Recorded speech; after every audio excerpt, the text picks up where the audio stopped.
O Show. This is the Big O Show.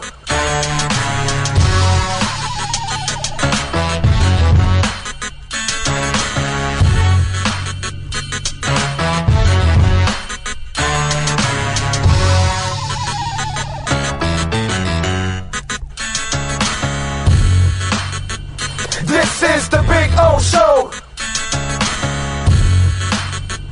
This is the Big O Show.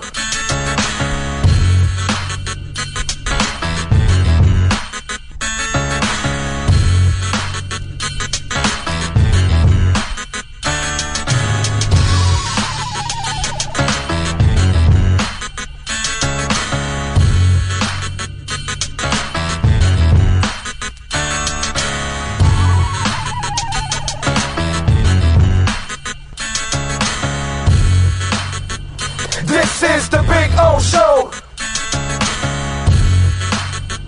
This is the Big O Show. This is the Big O Show. When protecting your family is your priority, there's nothing more important than a roof above the people you love. Call Tommy B. Butts Jr. Enterprises.com, 954-735-9826 or 954-394-1411 and ask to speak to Tommy, the owner. They specialize in all kinds of roofs, led by their highly crafted, skilled, and professional roof mechanics. All of their previous customers have an opportunity to enter their bi-weekly drawings to receive free an exterior impact metal door. Please call for more details. That's Tommy B. Butts Jr. Enterprises.com, 954-735-9826 or 954-394-1411. Trust Tommy to fortify and protect what's most important to you, your family. The point statements or beliefs expressed on the following program by the host, guests, or callers are not necessarily the opinions of FantasyAccess.com, Media Group Inc., ownership, management, sponsors, or website. The Big O Radio Show is brought to you by HialeahParkCasino.com. Enjoy simulcast racing, dining, a magnificent poker room, and a casino with the most popular machines on the market. OKCoin.com. Download the app on iOS, Google Play, or Windows. OKCoin.com with over 50 different coins and incredible staking rewards. Pallet Rack City. There's only one place to find the finest racks in the business. Pallet Rack City. 305-424-8547. That's 305-424-8547.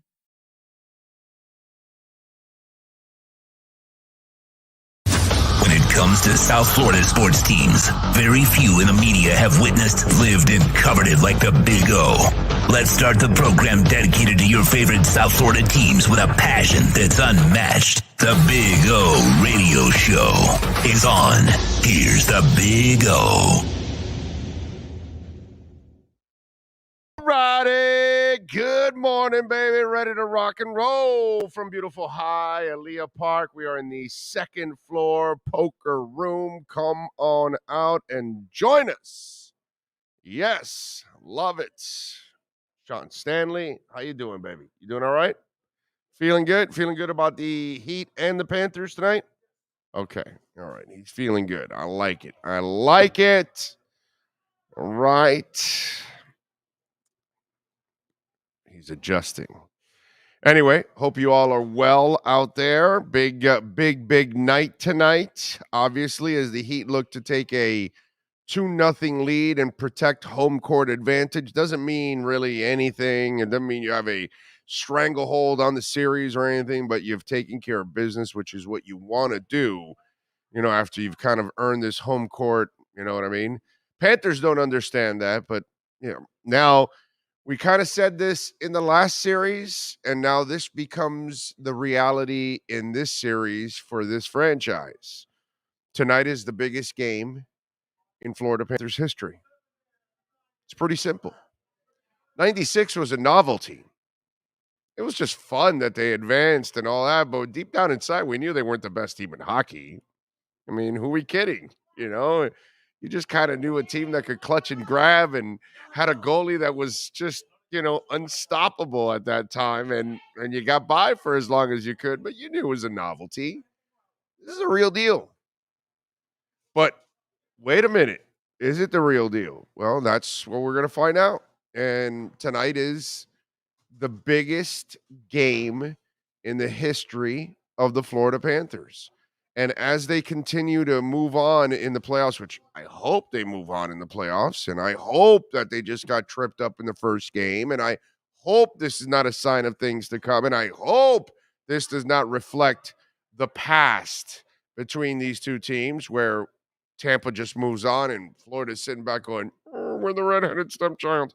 So, it's one of those things where we're going to find out. We're going to find out what you're made of. Barkov and Huberdeau. I've been using this a lot, right? Legacy moment for them, right? I've been, and this is what it is. And this continues to be your legacy moment. And so how are you going to tack on to your regular season legacy and your first round success against the Caps? Are you going to do it by coming back here against the back-to-back defending champions and beat them? Is that what you're going to do, is the question. Can you do that? We're going to find out. What are you made of, Barkov? What are you made of, Huberdeau? Because so far, we have not witnessed your presence in the playoffs yet. And please don't tell me Huberdeau had an assist in the last game. Stop already with that. No, every time somebody says that to me, it's like I feel like going right through social media and strangling your ass. So please stop already with that. Huberdeau and Barkov have failed to be the stars that they're supposed to be in the playoffs. And you're 0 for 21 in the power play. Let's wake up, man. Let's wake the hell up, Florida Panthers. Listen, there's a lot riding for the organization, for the ownership, all of that. This ownership group has made the ultimate commitment as owners. What we've been praying for the Marlins to do, well, the Panthers already did it. So you can't ask any more from the owners. Now it's up to the head coach and the team. And the head coach obviously has not made any kind of adjustments that has worked out because their power play still isn't working. Their stars aren't in a groove. So far, the head coach is also failing in proving that he's a difference maker. Right now, I got to be honest with you. I think Andrew Burnett does not get re-signed. I would not take the interim tag off of him right now. I would go find an established coach next year from what I've seen. So I got to start seeing something from this team. You got to do better. And your stars, man, let's go. Like I said yesterday, right? They need to watch Jimmy Butler. I'm not joking, bro. Go watch Jimmy Butler. That's a leader. That's a guy that grabs the opportunity by the balls and says, I'm taking over here. And I haven't seen Barkov and Huberdeau take over and impose their will here. If you're a great player, that's what you do, man. And this is big for the owners in the front office because they got to sell this sport to the town. And if you fail here in the second round and you lose to Tampa, it's one of those things that it goes over it's a malaise that goes over the fan base that says, yeah, we're phonies. We had a great regular season and we did nothing. Remember a few years back when we got 103 points? Was it Fleischman and those guys? They're going to say that same thing. Oh, remember those 103 points? And they had that 12-game winning streak, and then we did nothing in the playoffs? Same old Panthers. And then you're not going to get the buzz that you want next year for playoffs. You're not going to get the buzz you want next year to fill that building up like they, hopefully they deserve. But if you don't win and you don't perform, then we can't say they deserve it. So big night for Huberdeau and Barkov. Big night for the Florida Panthers. They go down 2-0 against the Lightning. And we're not the only ones that are questioning whether they can get by or not. That entire Florida locker room will be looking at themselves in the mirror going, are we phonies? Tonight's a big night. Big night for that hockey team. See what happens at 7 o'clock on TNT at FLA Live Arena. Although I do like this, that the 8:45 start for the Heat, it's really not 8:30, it's 8:45. It allows us to get the 2 periods in. Because the other night, you can get a feel for the game. Right. Like the other night, because the man with 2 first names. Yeah. He has enlightened all of us that if you're not watching it live, he's got me hooked. I mean, he had Sean like tweeting, "Hey, listen, I've got the Panthers, I've got the Marlins game on the iPad there, but I've got the hockey game there." And then obviously he was. I did mess up there though, by the way. Well, no, you had to turn off the baseball game at one point to have the hockey and the basketball game at the same time. But what I did was I started with the Panthers on the TV and the Heat on the tablet. Oh, the Heat fell behind. Right. So I switched it. So the Heat automatically get the TV now from the start. Okay. Once they come on, the Panthers are going to the tablet. Okay.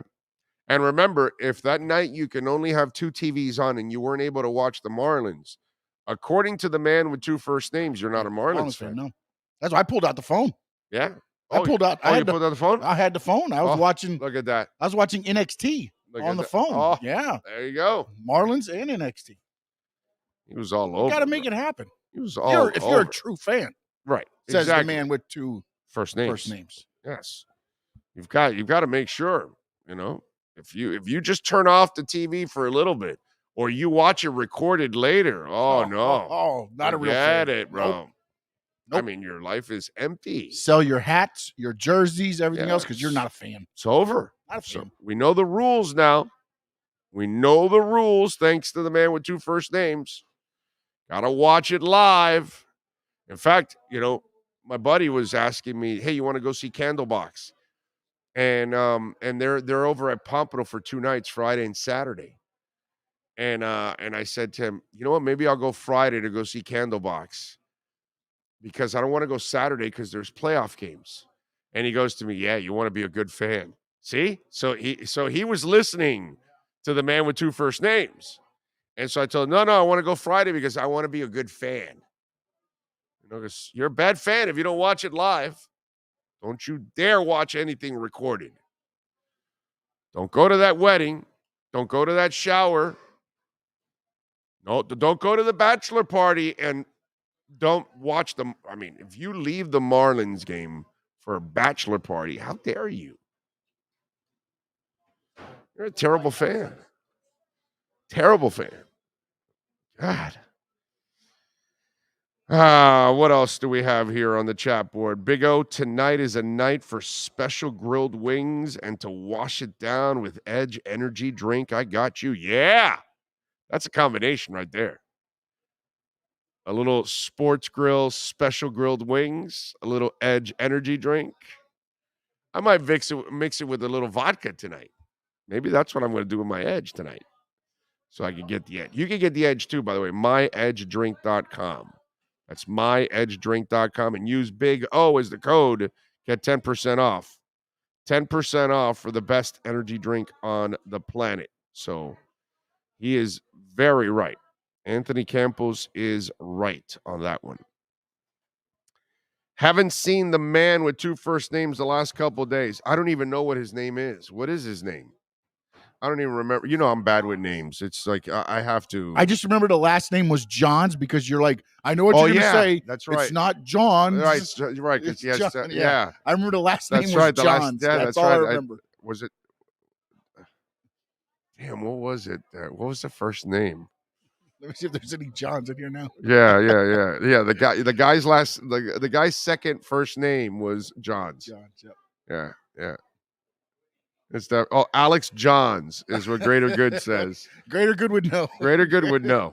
Greater Good would know. Greater Good. There's few that care more about this show than the Greater Good. In fact, I was just telling Lisa Rose that yesterday. They're coming in now. Alex Johns. Okay, they're out. There we go. Yeah, Zaria says, Big O, guy with 2 pancake last names. That was a great and funny show. According to him, you can't even take bathroom breaks. Yeah, no, you can't. You got to hold it to the end of the game. The hell's wrong with you people? Yeah, you can. You're not allowed to go to the bathroom during any games. You're not allowed to have a life during any games. So, Alex Johns, the man that set the standard here on how to be a real fan. Okay. The guy with 2 first names has now been moralized or immortalized in the Big O show. Yes, he has. Yes, he has. Anyone know if the OTA today are open to the meteors? I don't think it is, actually. I don't think so. I think it was only yesterday's. We will have Marcel Louis-Jacques today at 12:30, which there isn't any show on Mother Earth outside of this one that has Dolphins reports every single day, sometimes twice a day.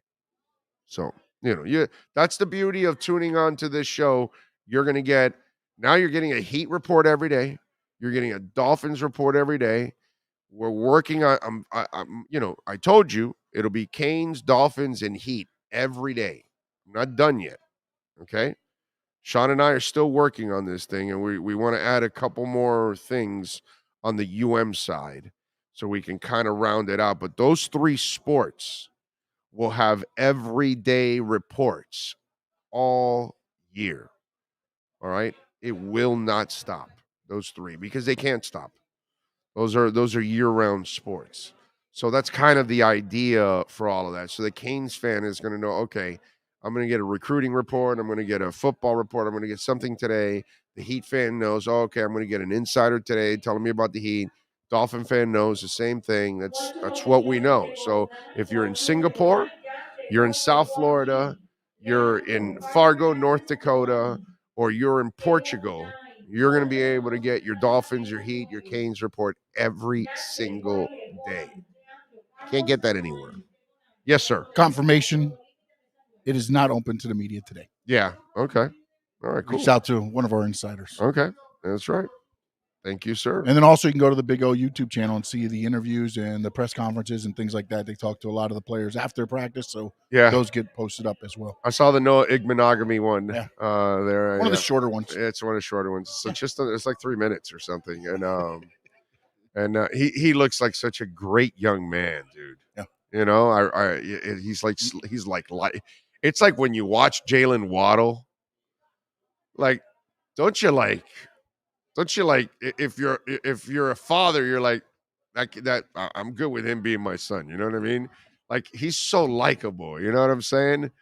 Waddle, it's like some of those guys that you look at them and they look like good people and they just give you a good vibe, and you want them to succeed. And when I saw that Noah Igbenogany one, and how he talked about wanting to pick the brain of these guys and playing against Jalen and Tyreek and practicing against those guys and the speed and all of that.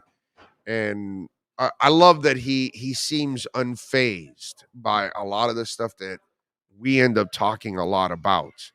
And I'm glad that he's unfazed. He should be, because he hasn't played much. And that's why I've kind of fought for him, because I don't believe it's fair to judge that young man until he actually gets a full-blown opportunity. He gets his opportunity to get, really, actually into the defense and get some experience and get to see guys. You know what I mean?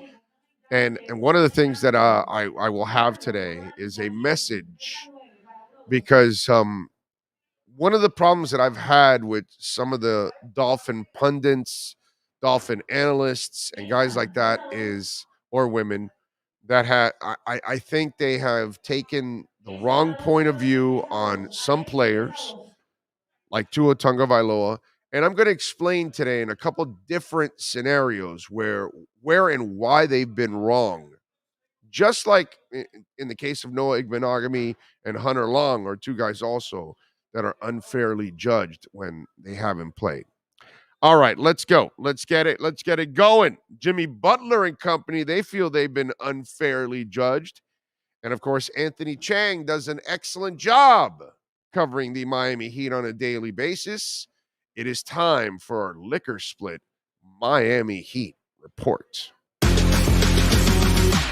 Let's tap into the latest with the Miami Heat and our liquor split app Miami Heat reports with insider Anthony Chang.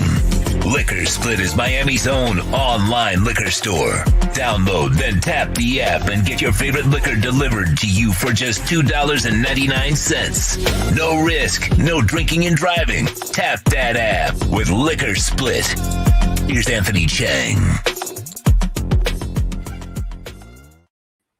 Howdy. Yes, sir. Every day of the week, you get a Miami Heat report twice a week. This gentleman joins us exclusively here in South Florida, Anthony Chang from the Miami Herald and our Liquor Split Miami Heat report. Good morning, sir. Hope you are doing well and ready for game 2 tonight.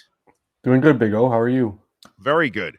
By the way, since you walk into FTX Arena as a crypto guy myself, I'm just wondering, have you gotten into crypto yet at all? Because I think so far, of any of our insiders, none of them are into crypto, right? Not one of them. Well, actually, there's one now. No, Craig Mish. Mish is actually into crypto. He and I had a crypto conversation the other day because, as you all know, we added Craig Mish to the family. Now we added Marlins reports now to our family. So, are you into crypto at all yet? Have you been intrigued at all? I'm just wondering. I am intrigued, but I have not gotten involved yet. Okay. I want to. I'm interested for sure. I know it's probably the wrong time at this point because I've waited so long. But no. It's the greatest time ever. Listen to me. The greatest time ever. We have been in the golden window for the last 5 months where we've had a down. There's blood in the streets. The amazing part yesterday, people don't talk about this. The Dow went down nearly 1,200 points yesterday. You saw that, Sean? Bitcoin didn't move. I thought it was. I was ready. I had a couple extra bucks. I was ready to buy another dip, and it did not move. It stayed in the 29 area where it's been. So I'm really wondering if it's finally hit its bottom. So actually, and we have several crypto segments on this show. It's all there video. So if you ever pick up a little education. Yeah, it's good to know for sure. And of course, if you always can pick up the phone and call me. I was gonna say I'll call you too. I'll find my mic. Yeah, you can call me. But definitely, it is a great time right now. All right, is it a great time for Lowry? What the hell is the deal? It seems like he's out again. How bad is this hamstring now? Because this is the kind of stuff that can linger for a long time. Yeah. No, it is. I mean, in every sport we see it. Hamstrings can linger, and especially when you come back from a hamstring and then you re-aggravate it, that's not good. So I always said, I've talked to a few people and even they're not sure when he's going to come back. They think it's probably 50-50. He comes back at some point soon. So doesn't really give you an answer, but I think that just shows you the uncertainty right now surrounding his status. He missed 2 weeks when he first tweaked the hamstring. This Sunday will be 2 weeks since he re-aggravated the hamstring. So I always said I thought he was going to miss at least those 2 weeks, which would take him to game 4 of this series. So I think there's a chance he could come back. Like I said, they think 50-50 in this series, but we'll have to see how he progresses and how he feels, probably early next week. My guess is he won't come back until at some point next week. That's my guess. He hasn't even practiced with the team yet, so. All right. Well, folks, if you're watching the Heat or the Panthers tonight, remember, download the app, iOS or Android, Liquor Split. You can order your liquor, snacks, all of that. Don't want you drinking and driving. Flat fee of $2.99. No hidden fees. $1 of it goes to help homelessness in Miami. So download that app. All right. So it looks like he's out. Now, if we start to look at it, are they missing him? Really, are they missing him right now with the way Gabe Vincent is playing? And one of the things that happened in the last game, and I told you about this, I told you I didn't want to see Duncan Robin minutes split up. He didn't get any. No. With Caleb. Caleb ended up getting all the minutes because they need two-way players in this game, in this series. And unfortunately, Duncan's not even a complete one-way offensive player, much less two-way. So, talk to me a little bit about that. Are they really missing Lowry right now? Because can Lowry even provide what they need in a series where they desperately need a two-way player? I think Kyle's a solid defender. I do. He is. He's right now, where the shape he's in is what I'm saying. Right. The fact he hasn't played much in about a month, pretty much, and you don't know how close he is to 100%. I think that's why they're going to be patient, though. We saw that a 70% Kyle Lowry, it's just there's diminishing returns. I believe we saw him get into foul trouble because of that. Yeah, I mean, and he didn't make a three. I mean, he didn't make a shot pretty much his 2 games back. So 100% Kyle Lowry, he makes his team better, especially in close games. Thankfully for the Heat, they really haven't had that many close games down the stretch so far. That's when you really need Kyle to kind of set things up. This is why I bring it up, my dog. Yeah. Because he'll never be 100% for the rest of this year. He's done. You don't go from where you're at right now to 100%, bro. Doesn't happen. Yeah. Sorry. I've been covering sports for 32 years, dog. Right. I know you don't go like that with the hamstring. Hey, Lynn Bowden Jr., half his age. He missed last year and was put on the IR because of a hamstring injury. Now he's back after a whole off season. He can't be on mini camp. Why? He's got another hamstring injury. So you wonder, it's like, did you handle it right? And that's a young player. So that's my point. That's why I ask you that. He will never be 100% for the rest of this season. I think we can agree on that. Sure. He may not tell us that, but come on, man. We all know. No, it's so remember, people have been talking about this, writing about this. So do you ease him back now because you're afraid you could tweak that thing? Yeah, I think that you have to find out what's that point where it is worth having him out there, right? And there's no easy answer because you don't know until he's out there. That's the problem. You know, I'm sure the reason they've had him come back against Philly was they thought he could help them, right? And we saw that he really couldn't do much. And I'm sure, you know, they won't say they regret it because they have no regrets, obviously, but you think if they would have just let him rest that entire series, give him 4 total weeks off, would he be closer to 100% right now? Probably, right? So yeah, I think you're right. He probably will not be 100% the rest of this year just because of the nature of the hamstring injury. But can he get to 90%? Is 90% Kyle Lowry better than Gabe Vincent? We'll have to see, and the Heat will have to make that call at whatever point that is when they think he might be ready.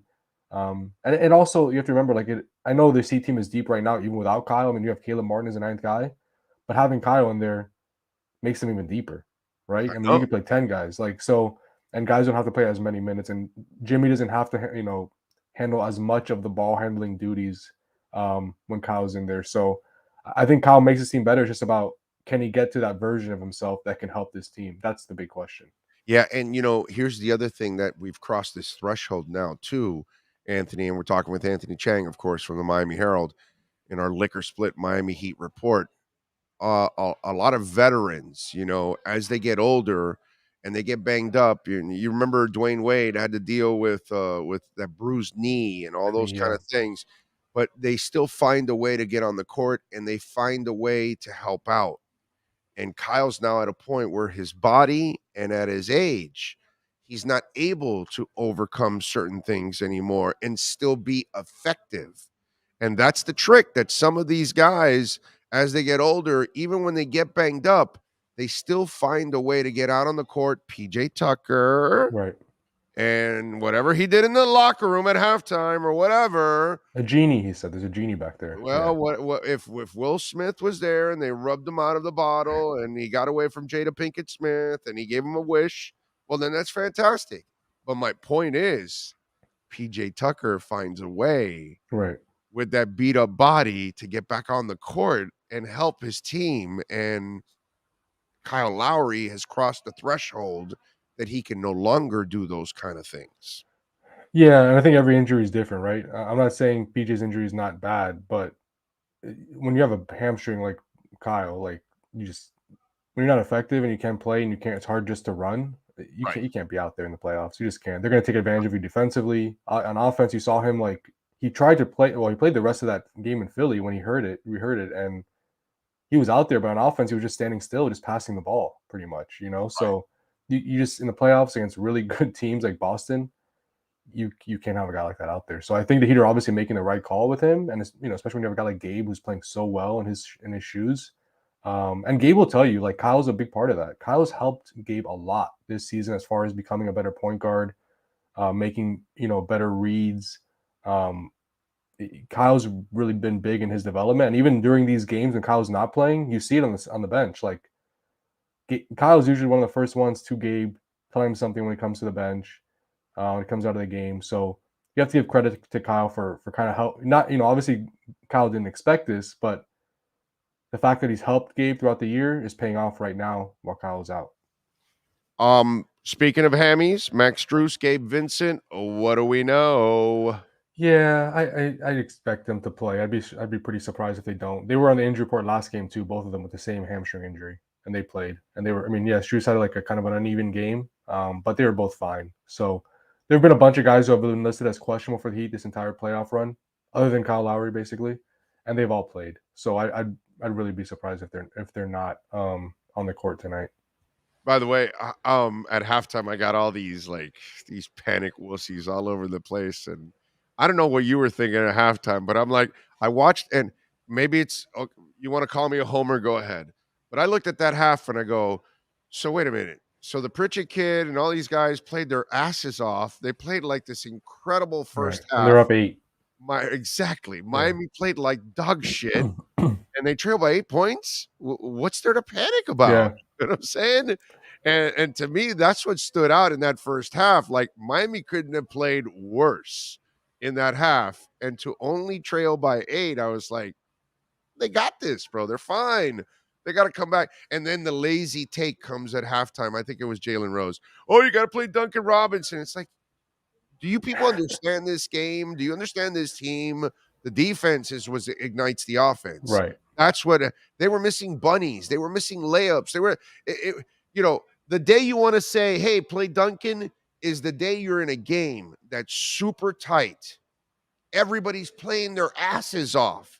And the only area where everybody's failing is shooting. 3-point. Yeah. 3-point. Not shooting. 3-point. Yeah. Well, like in Philly, last 3 series. Yeah. Just there's one little element that maybe you want to stick them in for a couple minutes, get them a couple open threes, and get them the hell out.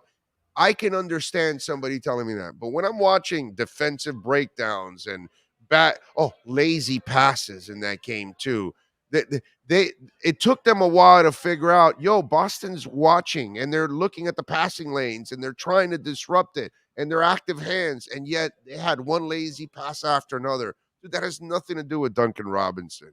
And so I don't know what it is about the lazy take, but it's like it's like their go-to thing when there's a struggle, but they don't really look at what the struggle is. Yeah, it's kind of like football, Bill. You know this. Like, everyone wants a backup quarterback to play.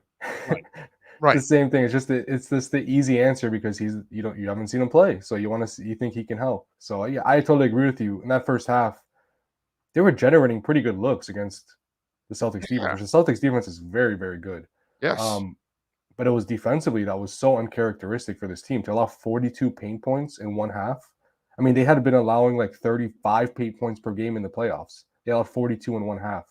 It was very unheat-like, and we saw the big drastic change in the second half where I think they allowed 6 paint points in the entire second half after allowing 42 in the first half. So that first half, like the fact that they were losing by 8 after playing that poorly defensively, I think that was encouraging. It was like weird because at halftime, I'm like, wow, Celtics look a lot better. But then I look at the score, and they were only up 8, and I'm like, this feels like a lot worse. And obviously, the Heat turned things around, and you saw what happened.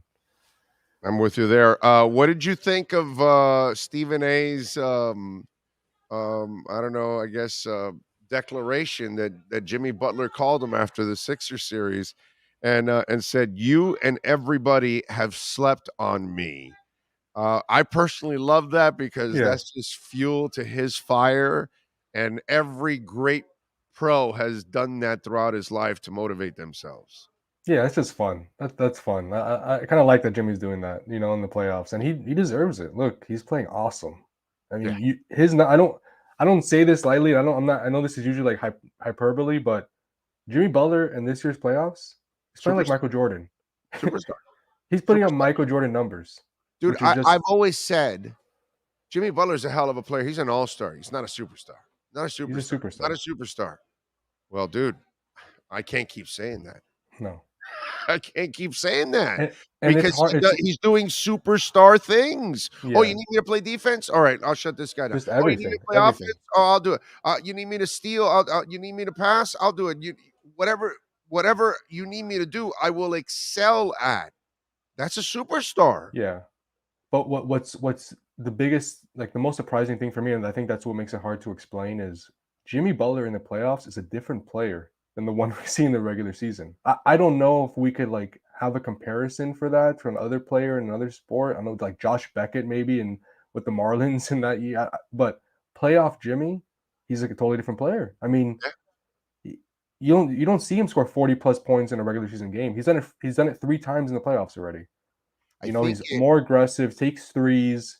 He just has full control of the game. It's just totally different than the regular season version of Jimmy Butler. Here's the problem with Jimmy Butler, and this is what screws all of us up.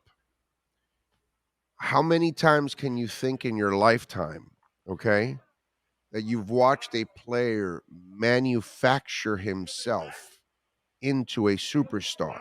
And let me explain. You knew Magic Johnson and Larry Bird and Michael Jordan were superstars already right from the get-go because they flashed the talent. Giannis Antetokounmpo did not possess the magic of Bird and Johnson and Michael from his early days because he was so raw. But his rawness, his pure athleticism was so freakish that you said once he honed that, he will be a superstar. And sure enough, but Jimmy Butler is not the guy that wows you with his jumping ability, his shooting ability. He just doesn't. And he came into the league as the blue collar defender that had to learn how to shoot a mid-range and then learn how to drive and learn how to fill the lane and all that, because he was kind of a raw offensive player, but he was all defensive effort. Right. And so it's hard to imagine how many of these superstars have been manufactured. And there are very few, and I don't know, maybe, we've got hundreds of people watching here. I don't know if you guys can think of a guy that really just came out of nowhere and slowly but surely has just built a career that he goes from, role player to frontline player to exceptional defender to all-star to now being a superstar because it's the way he plays. How many of those guys exist? Because you knew Trae Young was something special shooting-wise out of Oklahoma. And you said, well, if that translates, well, then yes.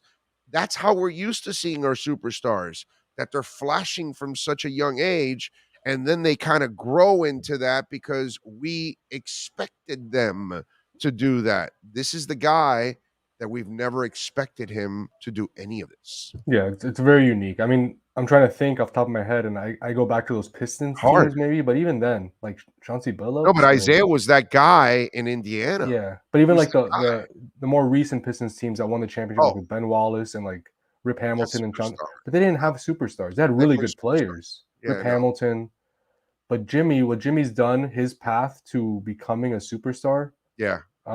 Hamilton doesn't even come close on the defensive side. No, you're right.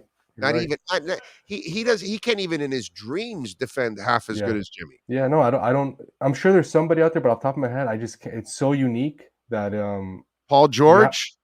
Paul George is very gifted, and he was coming out of he was really gifted coming out. Yes, exactly. Paul George and by the way, Paul George is not a superstar, because he doesn't raise his level of play all the time in key moments where Jimmy Butler does all the time. Maybe Kawhi Leonard? I mean, yes, that's a Kawhi, good one. That's a know, great one because Kawhi Leonard went completely on the dude. He was traded for George Hill. Yeah, that's a great one. Yeah, and he was kind of a role player on those really good Spurs teams early on, and then he turned into the guy. You know, and then so he maybe grew into the guy. Yeah, that might be one. And even having said that, Kawhi Leonard raw ability is still right superior to Jimmy Butler. You know what I mean? Like Jimmy Butler again is not the super athlete that in anything, dude, anything whatsoever. Yet, brother, his production is superstar. It's just it's crazy, man. It just if Jimmy continues to play like Michael Jordan, he'd have a chance to win the championship. I'm going on a limb and saying that. Of course, yeah. He's been incredible. Yeah. There's no doubt. The defensive disposition of the team is always going to give them a base in this NBA. You know, back in the 90s, several teams can play defense. Not a lot of teams can play the way that this team does. You know, 8, 9, 10 deep. That they've got guys that can actually come off the bench and be two-way players. Not a lot of them are coming up on but Kawhi might you came up with a better one. I think Kawhi might be that guy that kind of really has grown into being the superstar. All right, Horford's out. What do we know for sure the head coach wasn't available to you guys? Right. Now they said it's non-COVID. Do you expect him to be out on the court at least coaching? I would think so. I mean, we haven't heard otherwise. But we I'm sure we'll get an update later on today. But yeah, all we know is that he missed media yesterday with a non-COVID illness. Right. And Marcus Smart is listed as probable. So I think the expectation is Marcus Smart will play, which obviously should help Boston to have another really good defender out there. But Al Horford is doubtful. And honestly, I wouldn't be surprised if Al Horford also misses game 3, because he is in protocols and that takes a little bit. Right. Yeah, no, definitely. That thing lingers. Whenever you get the COVID, it lingers usually for a week or two at least. That you're stuck with that thing. So yeah, unfortunately for them at least, we're saying at least for now, nobody on the Heat side. We haven't heard anything, right? Nothing yet. No. And you don't want to see that on either side because you don't want that to impact the results of these games. Obviously, So at this point of the season, so it's just unfortunate that 2 years into this, obviously that we're still a thing that we're dealing with in the world and now in sports too still. Yeah, but listen, again, that's kind of part of the whole thing. When you win it all, you got to have some breaks. And when Miami got to the finals in the bubble, the Bam and Goran injuries were not the break that was the break the Lakers needed, not Miami. And so that's kind of part of the game, dude. It's just you got to have some breaks go your way too in the process. All right, what are you writing in the Miami Herald so folks can check you out, my friend? Yeah, today I'll have something actually on Gabe Vincent and just how Kyle Lowry's influence on him. I talked to Gabe about kind of where Kyle's helped him the most this year, as far as his point guard skills. And then tonight we'll have all full game coverage, and I'll have takeaways, in-depth analysis of game 2. Whatever happens tonight, win or loss. But it is a big game because obviously if the Heat go up 2-0, I don't think they've lost a series in franchise history. Really? That they've been up 2-0 in. Did not know that. Wow. And if the Celtics win game 2, that's what they came here for, a split, right? So yeah, definitely. For some reason, it just feels like a swing game to me. I'm not saying that if the Heat go up 2-0, they definitely will win the series, but I mean, they have a pretty good shot if you have a 2-0 lead. I mean, the Celtics would have to win 4 of the last 5 games of the series to win it. So tonight's a big one. So you're saying Kyle Lowry is not Ryan Tannehill. He is actually sharing his knowledge. Oh, okay. All right. Just checking. Follow him on Twitter at Anthony_Chang. Catch his exceptional work at the Miami Herald. And, of course, you can catch him exclusively here twice a week, sharing his Heat and NBA knowledge with us. Mr. Chang, enjoy the basketball tonight. We will catch up with you next week. Thanks, Big O. See you soon. You got it. There you go. Anthony Chang, baby. Download that app, iOS or Android, Liquor Split, and tap that app. You love to tap that app. Get your favorite liquor delivered. No drinking and driving. Flat fee, $2.99. No hidden fees. That's our Liquor Split Miami Heat report. You're now tapped into the latest with the Miami Heat. This has been the Miami Heat Liquor Split Report with insider Anthony Chang. Download the Liquor Split app and enjoy your favorite drinks at wholesale prices. Delivered right to your door in minutes with a flat fee of $2.99. VIP lifestyle without the VIP prices. Tap that app with Liquor Split. Yeah. There you go. There you go. Yeah, of course. Hockey Live is the best. Yes, definitely. Definitely. No doubt about it. We got a Panther fan out here at Hialeah Park. And yes, let's hope that they show up tonight and get it done, man. It would be nice. Remember, you can reach out to us on the Welton Rayom text line, 855-912-1056. That's 855-912-1056 if you want to get in on the Welt and Rayom text line. Bankruptcy, homeowner property damage, condo damage, criminal defense, business owner claims, commercial litigation, personal injury. And by the way, it is going to be the Welt and Rayom Marlins Insider Reports with Craig Mish. So there you go. So good stuff there, getting the Mishmeister in to talk a little baseball and a little MLB. That starts on June 1st, which is a Wednesday. And for those of you that maybe are just tuning in for the first time this week and you don't know about the news, we broke earlier in the week. We added 3 new insiders. Not 1, not 2, but 3. And so Matt Verderam will be joining us every Wednesday at 11 a.m. from Fansided. We'll get to talk a lot of NFL, a lot of college football with Matt. We'll sprinkle in some other stuff with Matt. We'll have some fun. At 12:30, Jordan Schultz, NFL and NBA insider, breaks a lot of stories. We've had him on several times. He's great, got great personality, great connections. He'll be on with us every Wednesday at 12:30. And then at 1 o'clock, Craig Mish, MLB.com, Miami Herald, Swings and Mish's podcast, Marlins and MLB Insider, the best baseball insider in town, and obviously one of the better baseball insiders in the country. So technically, we added a local / 3 national insiders. Because really, Mish is an insider locally and nationally. So, because you cheat Mish by saying, "Oh, he's only a Marlins insider." Bullshit, dude. Guy breaks all kinds of other major league stories. So there you go. So we added 3 more insiders. We're up to 13. 13 insiders. Anybody can make that claim?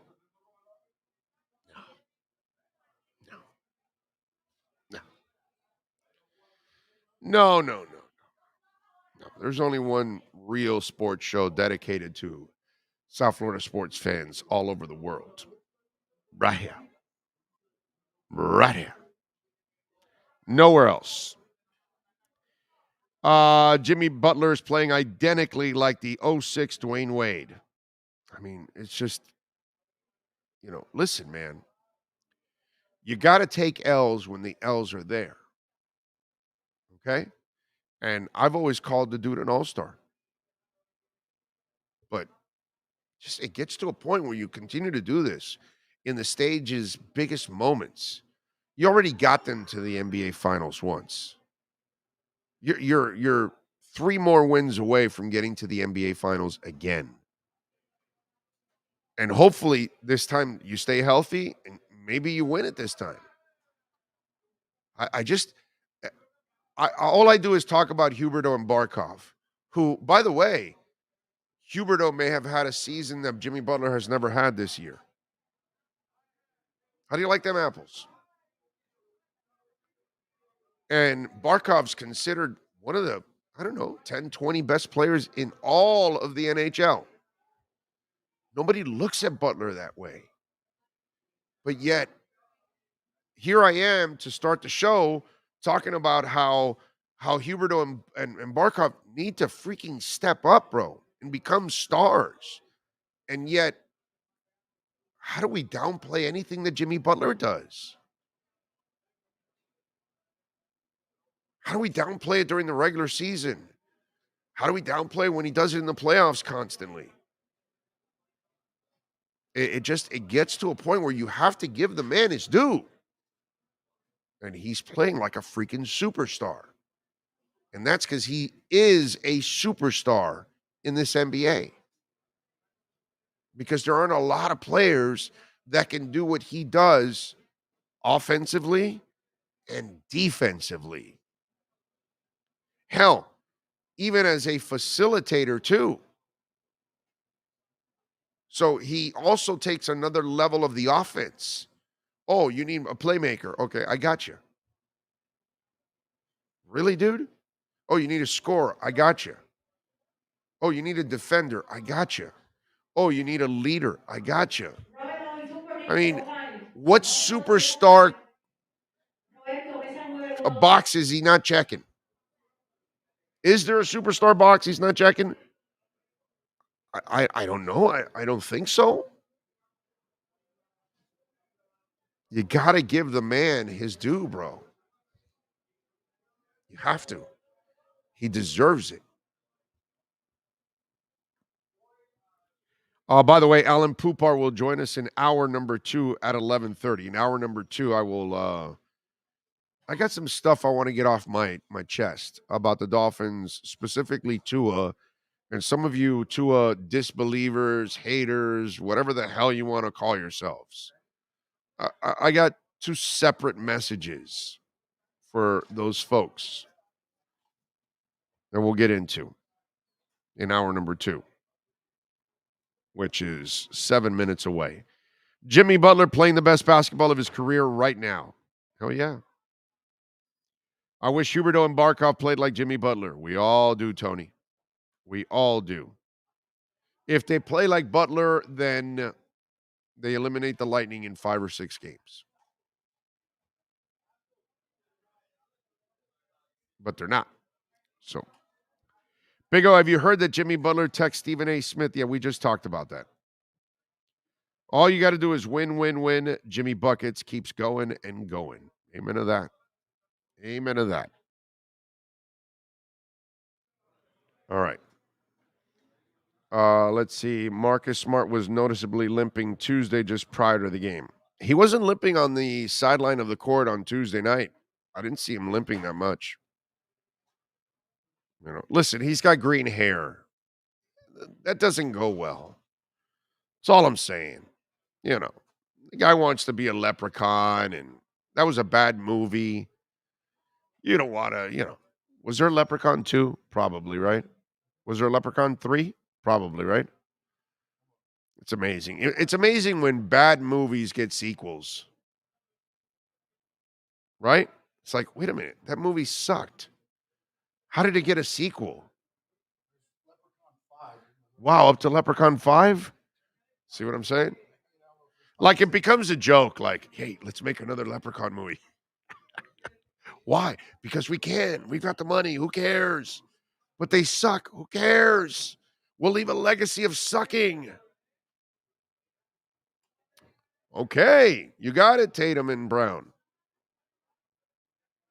Hey, by the way, have Tatum and Brown shown up yet to any Eastern Conference Finals? I'm just checking. Still waiting for Tatum and Brown to show up in an Eastern Conference Finals. They claim they've been there. Some of you Boston fans claim they've been there. Hell, you might be even claiming they're in this series. I don't know. Omar says, hit that like button. Greetings from Fort Myers. Thank you, Oscar. I appreciate you. What's that? What'd you say? There's Leprechaun. There's 8 Leprechaun movies. They went. There's 8 Leprechaun movies. They're back to Leprechaun Origins in 2014, and then Leprechaun Returns in 2018. Oh my God! So they went with a prequel and then another, and then one after. They've been releasing these since 1993. Wow. There was one in 93, 94, 95, and 97. Then they took a break. Came back in 2000, 2003. Another break, 2014, 2018. So that we're almost due for another Leprechaun movie here. That's true. Maybe this year. We're due. I think Jennifer Aniston was in a Leprechaun. You know, I think you're right, actually. She was in one like of them, the original, right? I don't know or about the something? original or one of them, but It had she to was have in been one one of the ones way back at the Maybe beginning. that's what Marcus Smart is auditioning for. Oh, the new Leprechaun movie. Yes. Leprechaun, the smart one. There you go. I bet you guys didn't know Sean had Hollywood in him. Yeah. Diggum Smack says, just got on. Leprechaun? What kind of a conversation is that? Oscar says, it sucks how you have out-of-state sponsors and none in Fort Myers or Cape Coral. Oscar, how can it suck to have any sponsors? That's how we have 13 insiders, dude. What is wrong with you? Now, we'd love to have a Fort Myers sponsor or two. I'd love to drive over to Fort Myers once a month and go do a show at somewhere in Fort Myers. I'd happily do it. But how is any sponsor a bad thing? Do you understand that that's the reason why we're growing like crazy? The YouTube money does not put us over the top. I hate to tell you that. Okay? It's a couple of bucks at the end of the month. It would not suffice. It would not pay any bills. Okay? Maybe it's good for YouTubers because they probably have real jobs and they have to go out there. This is our job. This is our careers. I've been at this for 32 years. The fact that we have, I don't know, it's about close to 20 sponsors now, and we're adding more. My brother, every sponsor in any city, or any state, or any country is a blessing because those are great people, hardworking people that are investing their money in our program that's growing to reach audiences all over, not just in Fort Myers, because we have audiences in New York. We have audiences in Atlanta, in Detroit, in Singapore, in Malaysia, in Portugal, in the Bahamas, everywhere, my brother. Every sponsor is precious. Every sponsor we're grateful for. And any listener like yourself that disses any kind of sponsor, it's a load of ignorance, because without the sponsorships, we cannot put together this show with the best insiders and the best information every single day for South Florida fans in East Lansing, Michigan, or in Alaska, or in Mexico, dude. That's what I love about this show, is that sponsors are coming from all over the place because our listeners are all over the world. So it's great that we're going to Tortugas next month to go hang out at a bar in Flagler Beach off of Daytona. That's a new sponsor of ours. And by the way, we have a moving service that is right up the street in Daytona, who's a new sponsor of ours, which, by the way, they also have Dolphins colors. Why? Because he's a Dolphins fan in Daytona, and he watches our show constantly. Because how do you not watch our show when we have all the best insiders constantly? There it is. By the way, thank you, Sean. Essential Moving Experts, Daytona. So if anybody in the Fort Myers area would love to be a part of this show, we'd love to be a part of their lives and their business. But if you're a listener, appreciate Essential Moving Experts. Appreciate Sloman's. They're in 14 states, man. I mean, all of this is a blessing that we're able to. Yesterday, one of our guys, Steven, who listens and supports the hell out of the show, was, talking, and he was sending me some messages and so kind. And he was freaking out at all the growth we've done from June 14th on. Well, thanks to you watching, but also thanks to our sponsors. So never diss any sponsors. Never diss any kind of sponsorship that we have here, because they are part of the building blocks that are going to allow us to provide this show every day for you guys. How can we get you to come to Fort Myers? Oscar, we're not really like going there physically, but if you know of a sponsor that may want to be a part of our show, actually Eddie Lepp, he's the one that ended up getting our sponsorship in Flagler Beach. So that was a listener that got it done for us, because he then that bar is a Dolphins bar. So if there's a Dolphins bar in the Fort Myers area that wants to be a part of our show, we would love to drive up to Fort Myers and go do a show. Go do the show, spend the evening, come back, maybe do 2 shows, and then come back. That's probably what we do. About this platform, listen to you since the early 90s, and this show is you. Why I hop on every day while working and catching the rewinds. Keep it growing. Smash the like button. Thank you, Giovanni. Thank you. And Giovanni is also, I know the name. You've also made some super chats too. So thank you, sir. Appreciate you. Shoot, if Air India wants to sponsor, take it. Keep the flat platform and special guests. That's right. Damn right. Justin says, you the man. I'm a senior credit analyst at a bank. I listen to you while underwriting. Really helps my day go by. Keep it up. Thank you. That's very kind. Very kind. We're blessed. Sean and I, every day, we talk about this all the time, how lucky we are to be able to do what we're doing now. Diggum Smack says, love Leprechaun series of movies. So he loves it. Yeah. Campo says Jennifer Aniston, her first movie on Leprechaun. So I guess she made it in the original. I've never watched any of those movies. But yeah, I've run into it. Yeah, definitely. Yeah, channel surfing, I've run into it. But now that you think about it, I am such a Jennifer Aniston fan. Maybe I want to watch it just for her. God, I was a huge, back in the Friends days. Oh my God, Jennifer Aniston. Gorgeous, bro. Gorgeous. All right, let's get ready for hour number 2. We're already into it. Hialeah Park. If you want to reach out to us on the Welt and Rayom text line, 855-912-1056. That's 855-912-1056. Hour number 2 from Hialeah Park continues.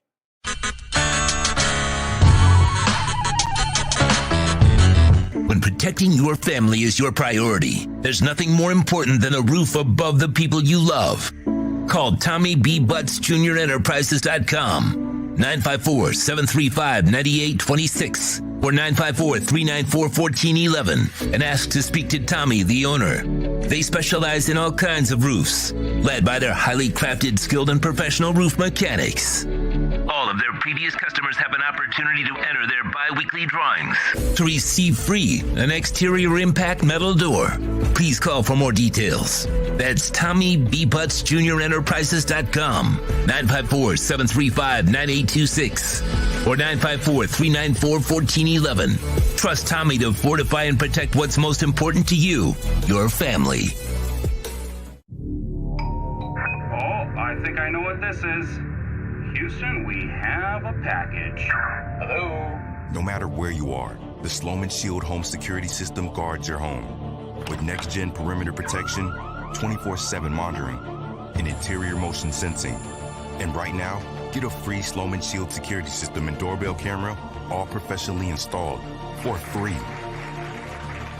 Shield your world, the Sloman Shield. Folks, you can support the hardest working sports talk show in South Florida through Cash App or Venmo. Just search Cash Big O Show. Support us through Cash App or Venmo. Cash Big O Show. We thank you for your incredible support. If you're a Miami sports fan, then there's only one store to go to, and that's Caneswear at Miami Fanwear in Davie. They're your one-stop shop for all your inner Miami CFs, Canes, Dolphins, Panthers, and Marlins merchandise. They have hats, t-shirts, game day jerseys, and so much more. Located at 2511 South University Drive in Davie, and open 24/7 online at caneswear.com or innermiamiwear.com. Call them at 954-835-5597. Caneswear, the spot where Inner Miami and all Miami sports fans shop. When you move, you need a reliable company led by passionate folks, eager to assist its customers during a transitional process that needs to be smooth. Call Essential Moving Experts at 844-368-5750 for all your local and long-distance moving needs. You can rely on Essential Moving Experts. Mention the Big O Show and get $150 off. Family owned and operated, they offer free 30-day storage, full-service moving, fully licensed, bonded, and insured. Moving was never so easy. EssentialMovingExperts.com.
Expressed on the following program by the host, guests, or callers are not necessarily the opinions of FantasyXS.com, Media Group Inc., ownership, management, sponsors, or website.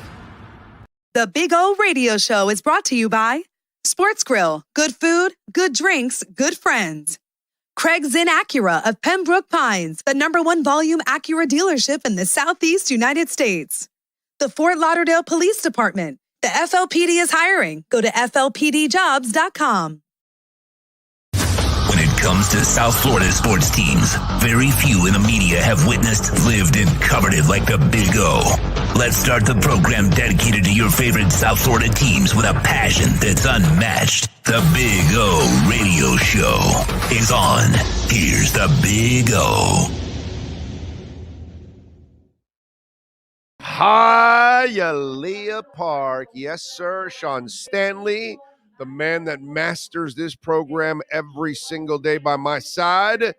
Always living on the edge with a little Edge energy drink. There you go. Use my code Big O. Get 10% off your order wherever you're at. You want to try the best energy drink on the planet right there. 78 calories. And when I say delicious, smooth, and zero aftertaste, I mean it, baby. Delicious, smooth, and zero aftertaste. Go to myedgedrink.com and get it delivered to you. By the way, you could also use the Liquor Split app. So tonight when you're ordering a little vodka, order a little Edge, or a little rum, or a little Edge too. Mix it up. Great elixir. By the way, Alex Johns is in the house, the man with two first names. Yeah, the man that has set the rules for real fans. Real fans. Real fans don't take a break for the bathroom. Real fans don't go to a wedding or a concert or a funeral. No, you better attend that live sporting event or you're a crap fan. Anyway, welcome aboard, Alex Johns. We love you. Oh, by the way, for that, for our listener in Fort Myers, I forgot his name now already. But sir, I want you to know that before the pandemic hit, there's a Fort Myers Dolphins bar that reached out to me And I don't know if I ended up saving the number, which I don't think so. Oscar Quintero. Oh, Oscar? Mhm. Well, there's a Fort Myers Dolphins bar that reached out to me and wanted us to go up there. And this was right before the pandemic and all that. And so, whatever, it never happened. But there is one. So they might be still interested in having us up there in Fort Myers. And we can go up there for a couple days. Not a problem. I have no problem going out there. Should be fun. Has anyone watched Shaq and Barkley yesterday going at it over Jimmy Butler and Marcus Smart? I don't know what they were talking about. Samuel Rosa says, Big O, I used to listen to QAM when Hank Goldberg was on and Joe Rose and Jimmy Cephalo were still playing for the Finns. When you came on radio in the 90s, I love listening to you just like I do now. Thank you, Samuel. Very nice of you.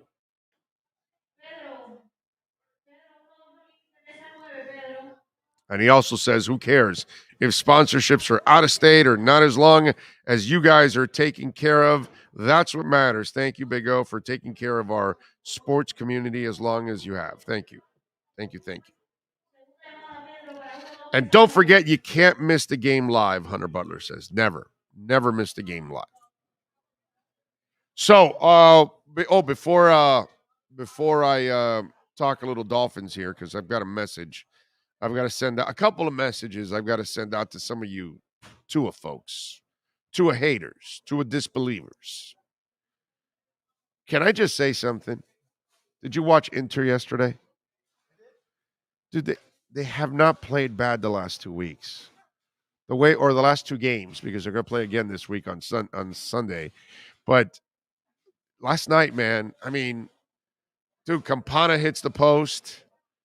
There were a couple of chances. We airmailed one right over the net that it should have been a goal.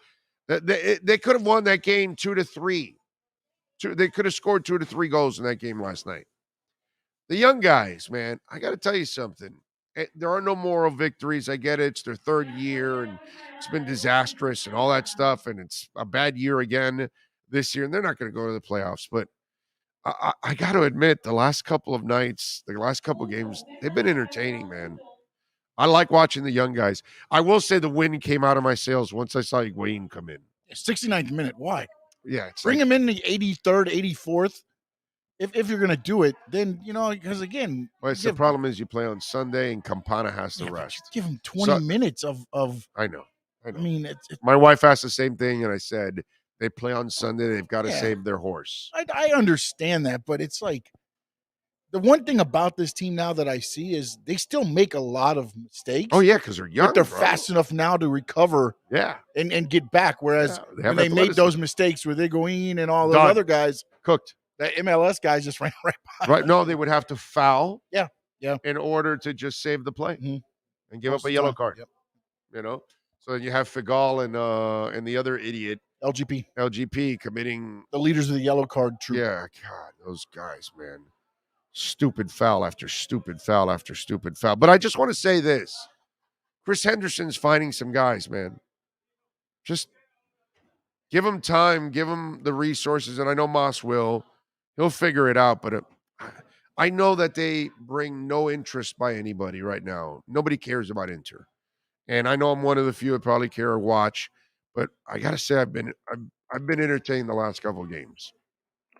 And by the way, we nailed it yesterday. The liquor split. We haven't won a lot of liquor split matchups of the night lately. We nailed that one. We told you to take Inter plus a goal and a half because of the way they've played, and sure enough, it worked out. All right, so I want to get that off my chest. And Drake Callender, by the way, also props to you, kid. Played well yesterday. Played well. Yeah. All right. So I've been watching some stuff brewing about Tua. And I know that I'm one of the few defenders in the media of Tua. I know that it's become a thing whether you believe in him or you don't, right? And people have chosen sides. And I think it's gotten even to the point where there are certain sections of Dolphin fans that they're so convinced that the guy is not the guy that they can't wait to see him fail just so they can be right. You know what I mean? So, but I also see some things brewing too that I'm not going to give you a break on. And I'm not going to give you a break on it because those of us that have followed this with some common sense, I believe, have not reacted this way because we've used common sense. And I think common sense has been lost when it comes to Tua Tagovailoa. Now, let me start off, first of all, with the first thing that I want to get into about Tua. And there's this latest one that he didn't want to be a captain. And Omar talked a little bit about it on our show. And so it's kind of gone a little viral. And people are kind of talking about it and saying, well, Tua didn't want to be a captain because he didn't want to have to deal with Flo every week. I've already heard it a couple of times saying he's not mentally tough.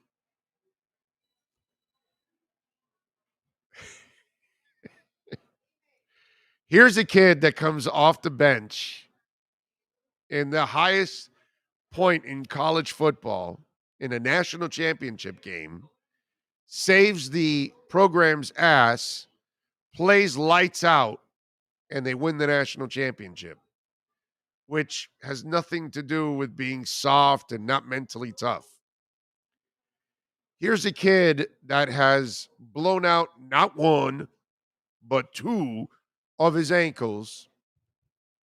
And in order for him to try to avoid that problem again, he not just repaired the ankles, he had them wired with a titanium, I think it was, wire to strengthen it because he intends on playing again. So it happened to the first ankle. When it happened to the second ankle, he said, no, let's do it again. So here's a kid that then, trying to make a play, got in trouble and, blew up his hip as 300-pound guys fell on him. So he blows his hip in late November. Think about this. You blow your hip, you're just hoping you can walk again. This kid wants to work out and get back to the NFL. So he gets back to the point where he can actually even throw the ball in workouts for NFL teams leading up to the draft. And he's ready to play when Flo throws him in there for the Rams and he gets slammed by Michael Brockers. So that's not a mentally tough guy. So Tua is the guy that this year he gets his ribs crushed because Jesse Davis can't play. He gets his finger fractured and he's ready to play. And he wants to play. But his coach keeps him out until his coach actually realizes, this Jacoby Brissett guy can't play. Let me play this guy who I said can't play, but yet he's ready to play anyway. And bail me out, by the way. You got to be the most ignorant person in the world to say that Tua is not mentally tough. Okay? Still got a cold. So you got to be so ignorant to say that he's not mentally tough, when all he's proven is mental toughness. He's got to put up with a coach that hated him, no offensive coordinator, no QB coach, nothing established, no line that's established.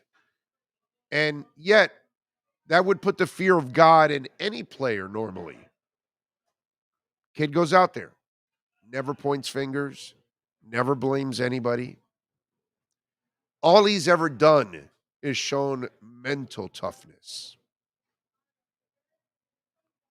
His entire career is all about mental toughness. His entire career is all about being resilient.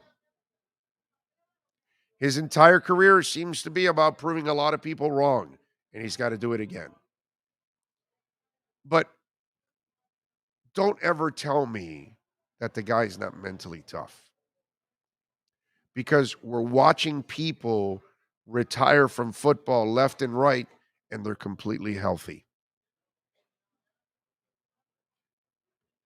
And I'm not telling you that he's tougher than this guy, but Andrew Luck chose a path, right? All I've heard from Tua since college is injury, pain, rehab. Injury, pain, rehab. Injury, pain, rehab. Andrew Luck didn't have that in college. He had it in the NFL. And he had enough. And he left. Ali Marpart at 28 years old just retired from the Tampa Bay Buccaneers. Couldn't take it anymore. The beating, the wear and tear on his body. Not saying that they're not tough, but please don't tell me that Tua Tagovailoa isn't tough. I mean, he's the epitome of toughness. He doesn't have Cam Newton's body, but he finds a way to get back on the field.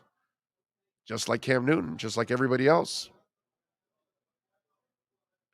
So those of you out there that want to question his mental toughness, I would love to just question your intelligence. That's basically what I want to do. Just question your intelligence, question your logic, question your reality. Are you watching what's going on? Because if there's an example of toughness, it's that guy. It's the guy that gets down and gets back up again every single time. You know, Tyson Fury just retired from boxing. If you watched his career, there were a couple times he was down on the floor. A couple times he could have quit. And he found a way to get back up off that mat and beat his opponent. Did that a couple times in his career, if you watched it. Toughness is measured in many different ways. And Tua Tagovailoa, when you're playing with fractured ribs and a fractured finger, and yet everybody around, some of you out there are continuing to criticize the guy when he's making the ultimate sacrifice of being out there with the ribs, being out there with the finger, wanting to be out there behind a line that can't block, a line that can't run, quarterbacks coach that can't coach, quarterback offensive coordinators that don't know really how to run an offense. And yet the guy still wants to be out there and play with his teammates. To measure his toughness or to say that he lacks it, to me, it just kind of shows the amount of ignorance that some of you have out there when it comes to Tua Tagovailoa.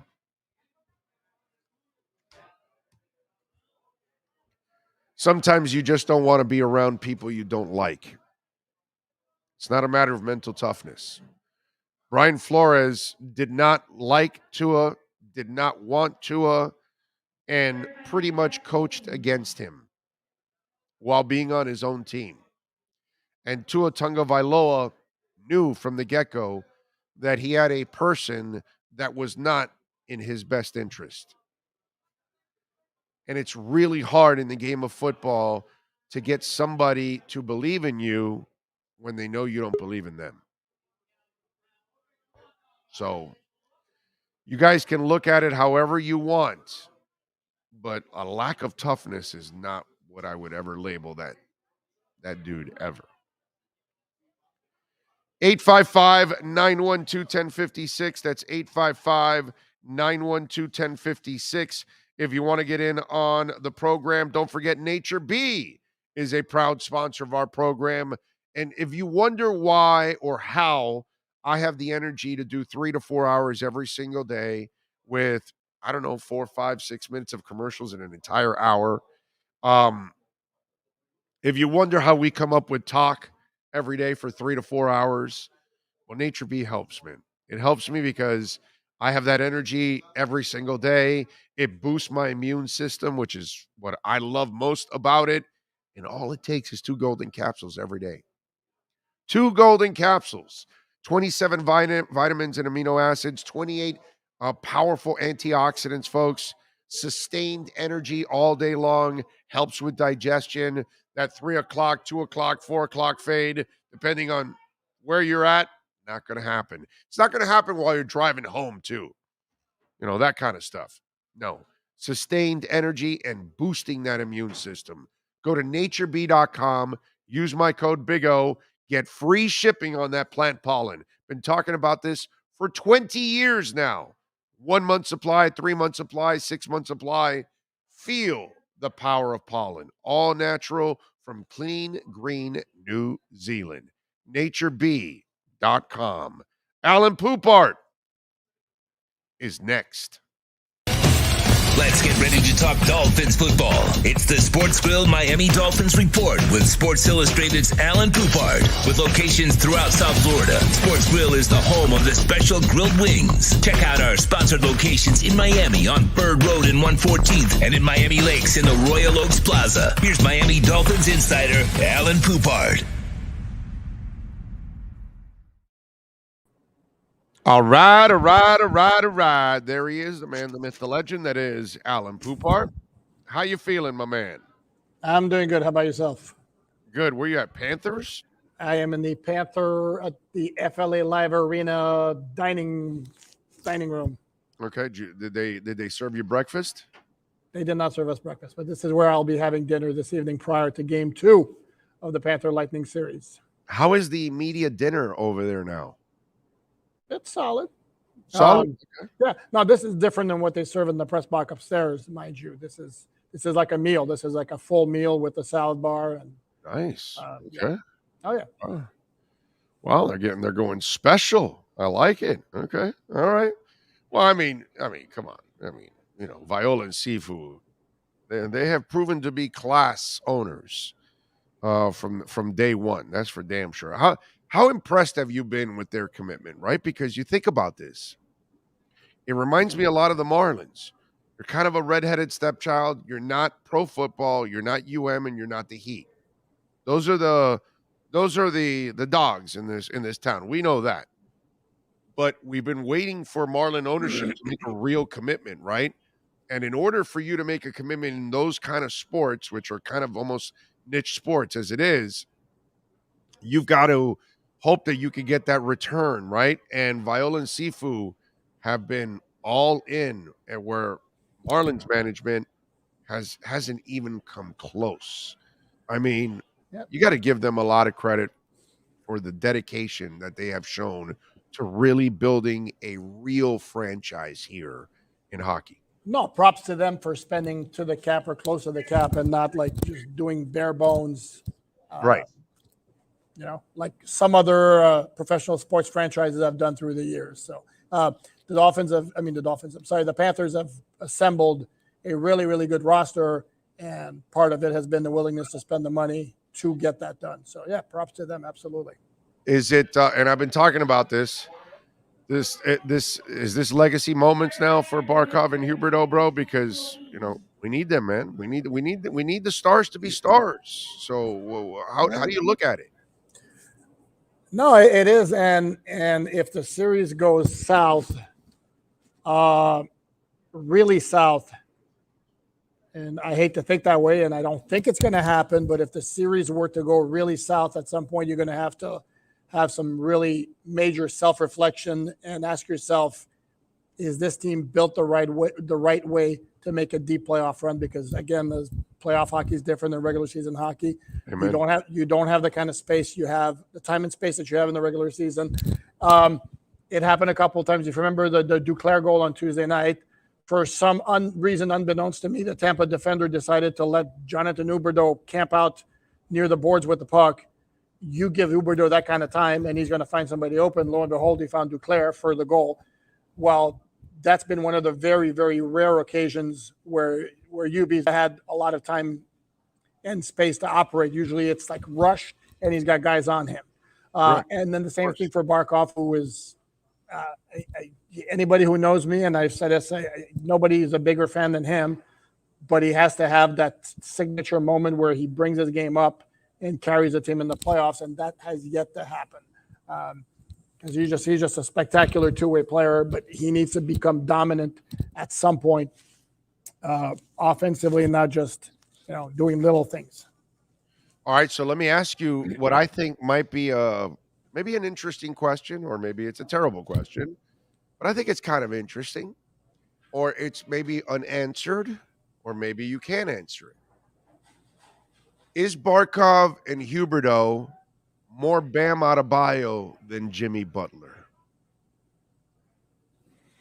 Well, you're putting my Heat knowledge of the test, and mind you, I'm a peripheral NBA watcher, so the whole thing about Bam is we know he's super talented, we know he's a gifted defensive player, we know he has some offensive gifts, but we've been wanting him to take that next step forward to be a superstar, but that's not in him. He doesn't have that dog in him to want to, oh no, I got to take over, I got to score, I need the ball. Jimmy Butler is the most selfless player at times. He's a bulldog. But if you need him to be a bulldog, he's going to say, oh, you need me to score? I'll score. You need me to defend? I'll defend. You need me to facilitate? I'll facilitate. He's a son of a bitch when you need him to be a son of a bitch. Mm-hmm. Can Barkov and Huberdeau be sons of bitches? Because that's why the Heat are the Heat, because Jimmy Butler's a son of a bitch. And when I look at Barkov and Huberdeau, I see incredible talent, but I don't know if I see a son of a bitch. No, and I don't know that they have that personality too. And if you look at the thing, very interesting, the NFLPA released a player poll asking who the best all-around player in the NHL is. Number one was Sidney Crosby. Number two was Barkov.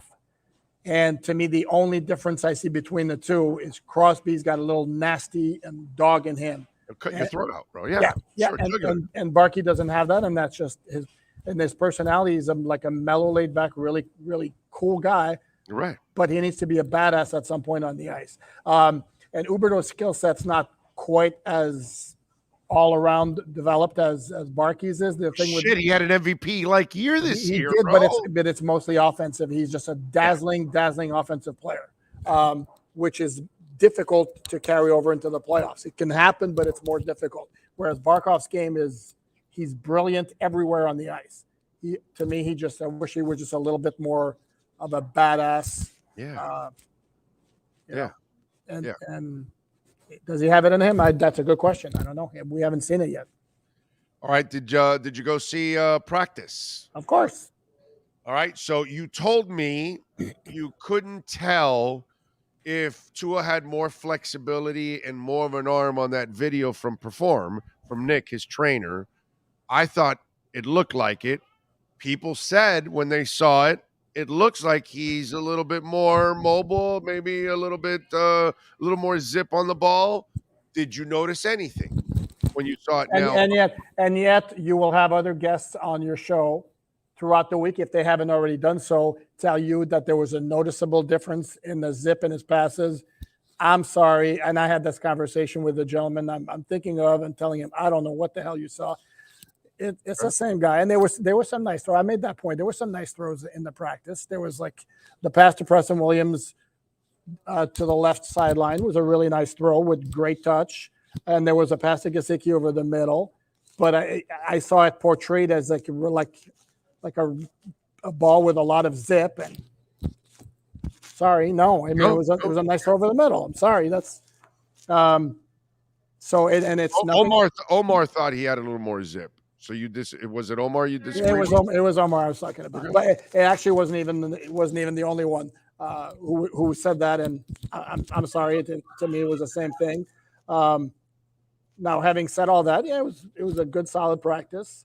But there's nothing I would make any definitive conclusions from. regardless of the fact that it was a May practice.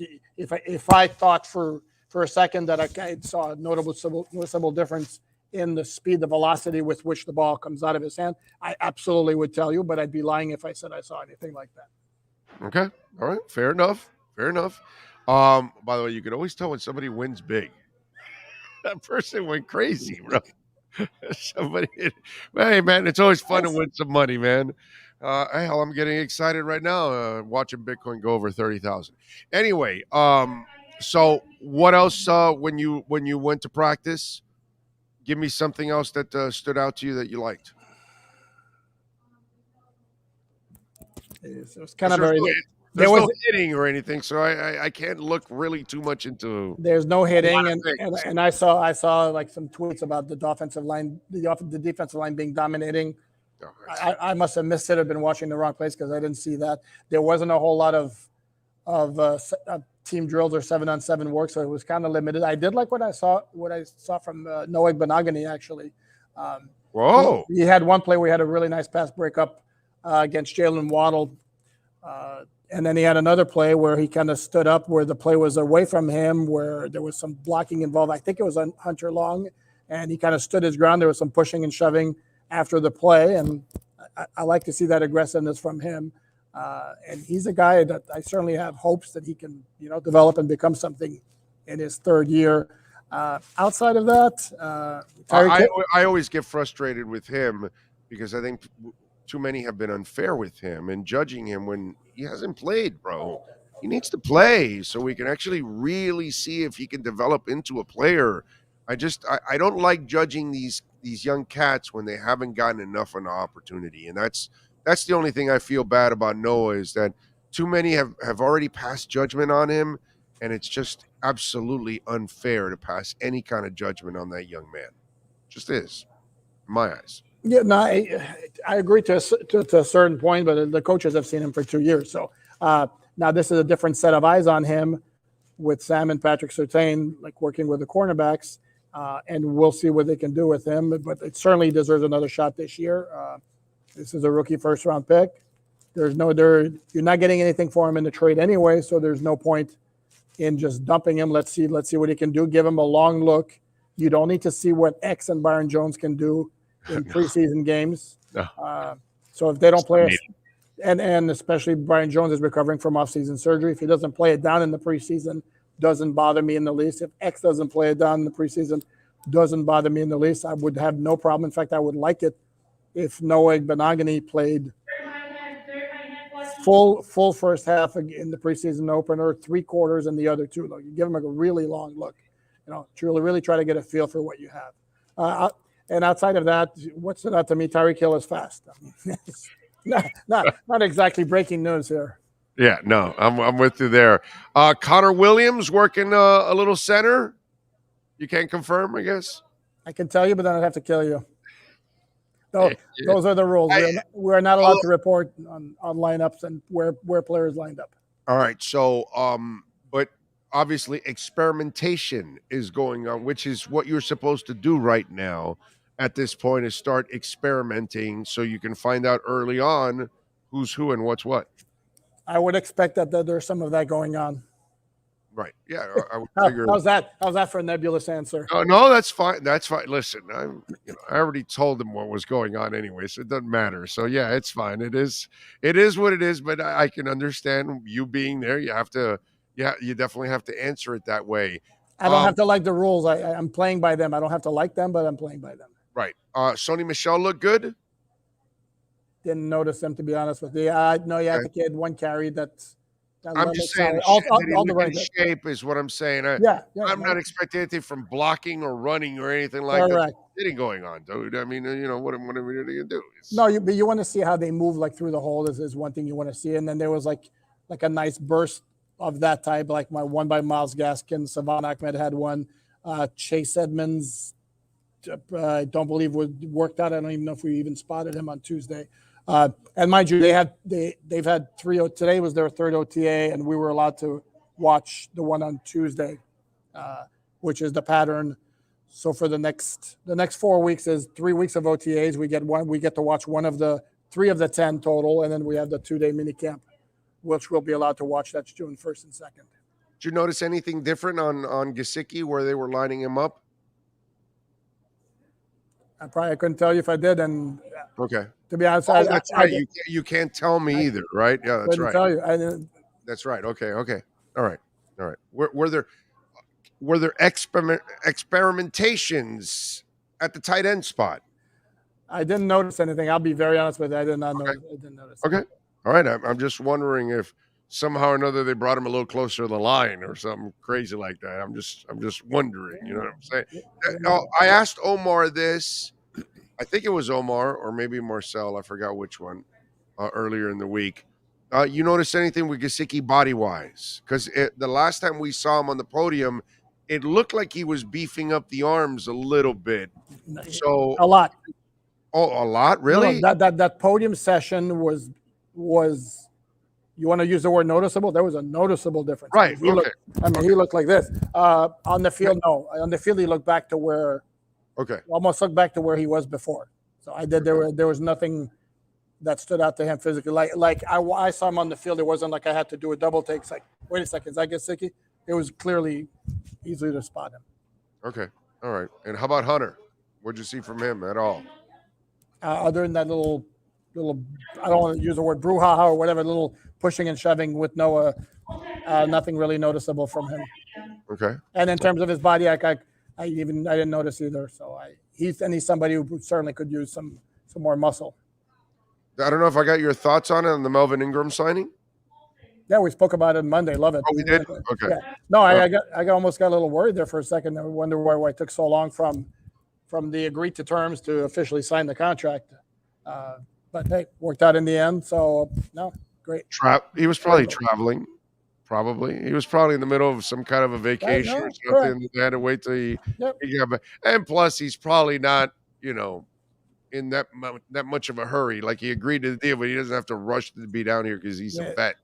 You know what I mean? Yeah, OTAs. Let me get there.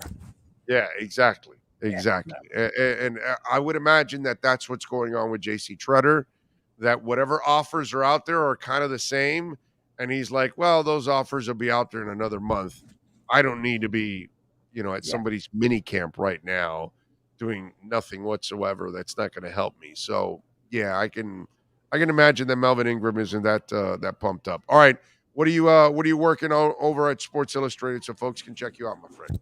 Well, I'm going to start breaking down the schedule and specific parts of the schedule. So that's going to be one thing. And then I'm going to, after we hang up, I'm going to resume working on something about this whole speed and this whole idea of a race between Tyreek and Waddle, and along with other thoughts and statistical nuggets on speed and some data. Fox Sports needs to make this an event. Fox Sports Florida needs to get involved, get a couple sponsors involved, do a little TV show for about a half hour. You talk it up good. You have the race. You have the interview with the winner. You have some fun. And that would be a killer half hour of just, entertainment right there. Yeah, well, don't. I'm not on board with that, but that's going to be part of what I'm going to write about. I do want to say also, and it's good that you have my Twitter handle on there, is I'm doing a mailbag this weekend. So looking for questions. Send it in. Right there. I've already put out the call for questions. I'm going to retweet the final call for questions for this week. We've got some that are worried about your glasses. They're worried about the thickness of your glasses. Yes. Are you nearsighted is what they're asking. I am horribly nearsighted. Without my glasses, I'm borderline blind, but my glasses are very good so that when I'm looking on the field, yes, I can see what's going on. For those who think that, that explains why his takes are so stupid because he can't see anything. So no, that's not my excuse. My excuse may be for those who want to dump on my takes, there would be strictly lack of football knowledge. It's not the glasses are not an excuse. Oh, okay. Or maybe they're thinking you go by CFL rules. You're Canadian. Exactly. I'm always wondering why the Dolphins aren't motioning offensive players toward the line of scrimmage at the snap, which is allowed in the NFL. So yeah, you're standing around going, why is this end zone so small? Exactly. What the hell is going on? What happened to the 10 yards? You people are cheap here in America. You couldn't build the fields the right size? Come on. And the most important question, why are the Dolphins never going for a rouge? Yes. Come on, what's going on here? What's going on, bro? Come on, Super Bowl trophy. Grey Cup. Grey Cup. There you go. That's what it's all about, bro. That's what life is all about, the Grey Cup. Not a stinking Super Bowl trophy. Actually, coldest in my life I've ever been was at a Grey Cup at Olympic Stadium in Montreal. Okay, the Alouettes against who? The Edmonton Eskimos. Ooh, there you go. I was freezing. It was bad. The EEs. Yes, you are correct. And now they're the Edmonton Elks. Oh, that's right. Yes, they did change their. Yep. Didn't somebody change to like the Red Blacks or something like that? Yeah, that's Ottawa. Yeah.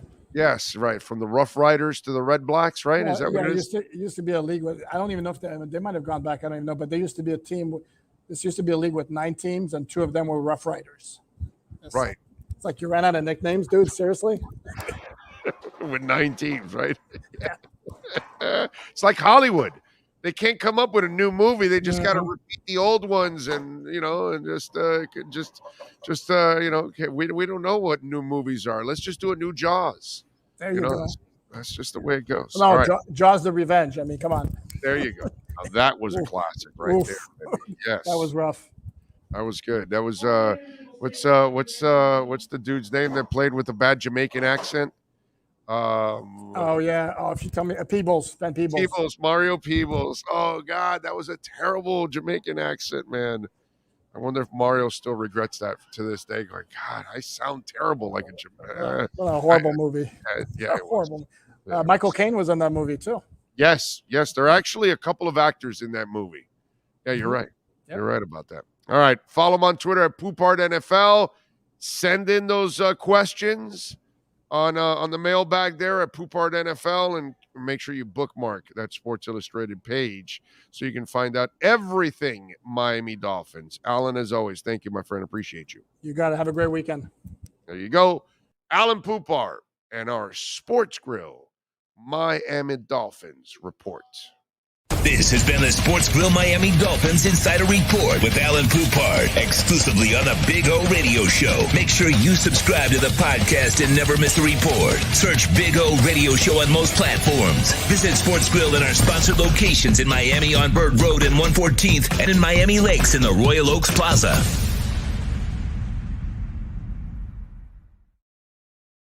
So, we'll have some reaction from Jimbo Fisher going after Saban. By the way, over at Sports Grill, they've got this thing called the Home Run Chips. They're topped with golden barbecue pulled pork, Parmesan cheese, special garlic onions, and sour cream. You like those Home Run Chips? It sounds like a winner. I just don't want sour cream. I went the other day, and I got the special grilled wings, barbecue garlic, of course. I got me some mozzarella sticks, of course. Got me a grilled cheese. Oh. Yeah, I love their grilled cheese. I know. I love their grilled cheese. I know. And I had it all gone before the games came on. I'm not surprised. Yeah. I was so upset. I'm not so surprised. Upset. I should have got more. I'm not back surprised. Tonight. I'll be back tonight. Try the chicken club sandwich. Try the tacos and nachos. They've got the churrasco quesadilla. It's so good. Melted cheddar cheese and pepper jack cheese, sauteed with perfectly seasoned churrasco steak, grilled onions and peppers available upon request, and very recommended. Get it, baby. So they got a great menu right now. And by the way, they're hiring in Doral, in Bird Road, and in Miami Lakes. All 3 of those locations. New one in Doral going over there at the City Center. That place is awesome. All right. 855-912-1056. That's 855-912-1056. If you want to get in on the Welt and Rayom text line, you can also reach out to us on Twitter. That's at Big O Show. Now, before we get to hour number 3, I want to get into a topic that I've been hearing about. Okay, this silliness about the lack of toughness, which was just stupid. Okay, the other one that I'm hearing about from folks, and I see you already. I smell you from a million miles away. Okay, I don't want to hear that Tua has a head coach now. I don't want to hear that Tua has offensive coordinators now. I don't want to hear that Tua, if these guys can block now and they can teach them, I don't want to hear that Tua has an offensive line. I don't want to hear that if they do and they can run the ball a little bit, I don't want to hear that they have a running game. And I'm already hearing it. I'm already hearing the people that were doubters talk about, hey, Tua looks healthier. Tua, his arm looks stronger. Let me explain something to a lot of you out there that have misrepresented this young man from the get-go. He didn't get to this league healthy. He didn't get to this league as a finished product. And he certainly didn't get into this league in his first couple of years with the proper support that any quarterback needs. Now, we're hoping that this is the year that he gets the support he needs. Because those of us, like myself, that believe that he can play, here's the difference. And here's where I smell you. I see you coming from miles away, and you're not getting a goddamn break on this program. You don't get to tell me he's healthier now, because I've been telling you for 2 years that this is a guy that it's going to take a little while for him to get healthy.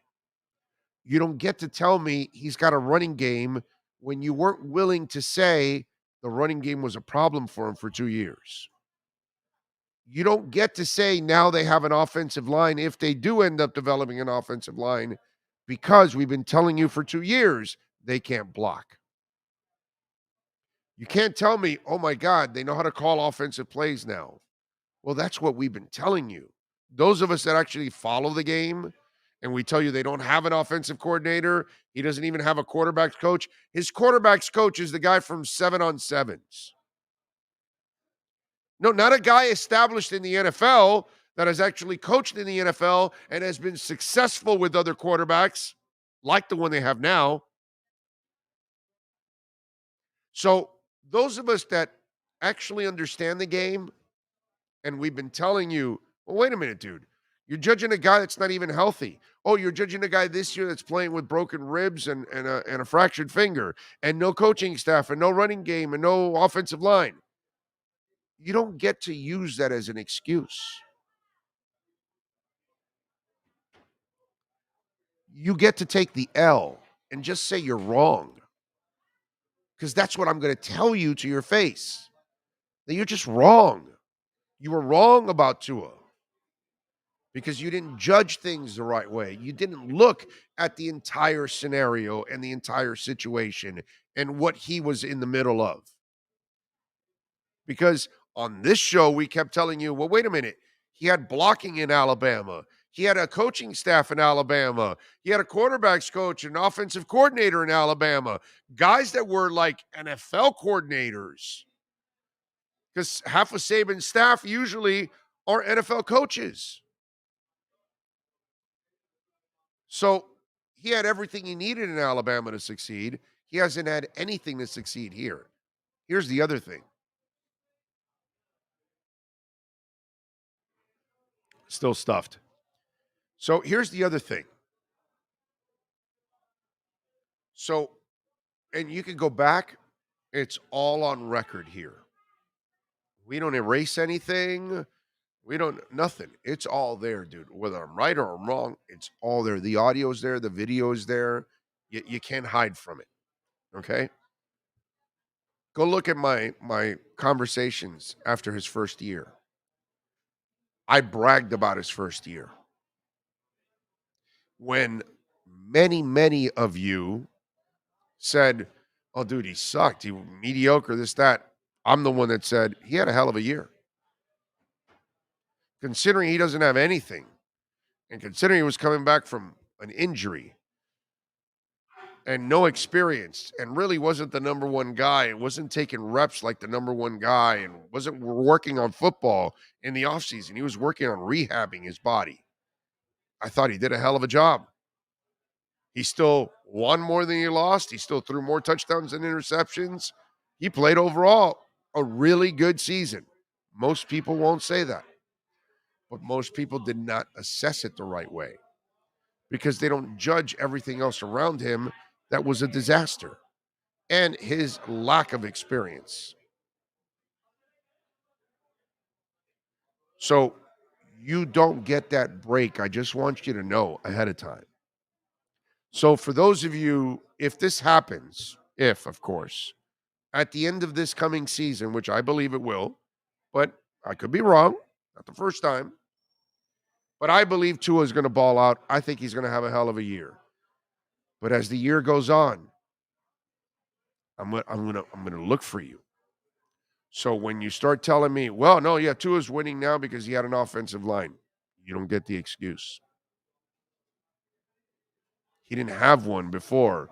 So you don't get to criticize him when he doesn't have one, and you don't get to give him a backhanded compliment because he now has one. Comprende, compadres? So the backhanded compliment, oh, wow, he's got a quarterback's coach now. Oh, wait a minute. He's got a head coach in Mike McDaniel. Oh, wait a minute. Oh, Mike McDaniel knows how to build an offensive staff. You don't get that. You don't get the opportunity for the backhanded compliment. The backhanded compliment that you're using as an excuse for why you were wrong. So I see it already coming. Oh, he's looking healthier. Oh, his arm looks better. Oh, wait a minute. Oh, they're running the ball. Oh, no wonder he's succeeding. They've got talent around him.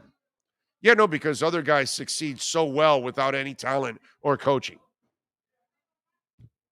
You don't get that excuse. And you don't get to have the backhanded compliment because you were wrong. Hour number 2 is over from Hialeah Park. Hour number 3 is next. And in this hour, Marcel Louis-Jacques will be joining us at 12:30 with our Edge Energy Drink Miami Dolphins report. And at 1 o'clock, we're going to talk a little hockey with David Dwork. And we'll get into a little Panthers, see if the boys can get it done tonight. Sean Stanley mastering this program like he does exceptionally every single day of his existence. And we appreciate all of you out there. All right, let's take a break. Hour number 3 is next.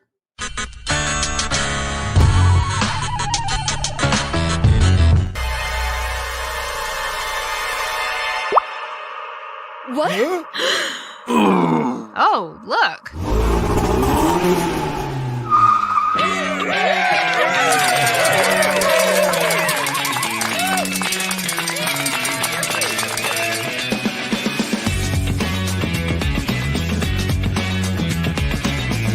When you need your warehouse looking good while staying efficient, there's only one place to find the finest racks in the business.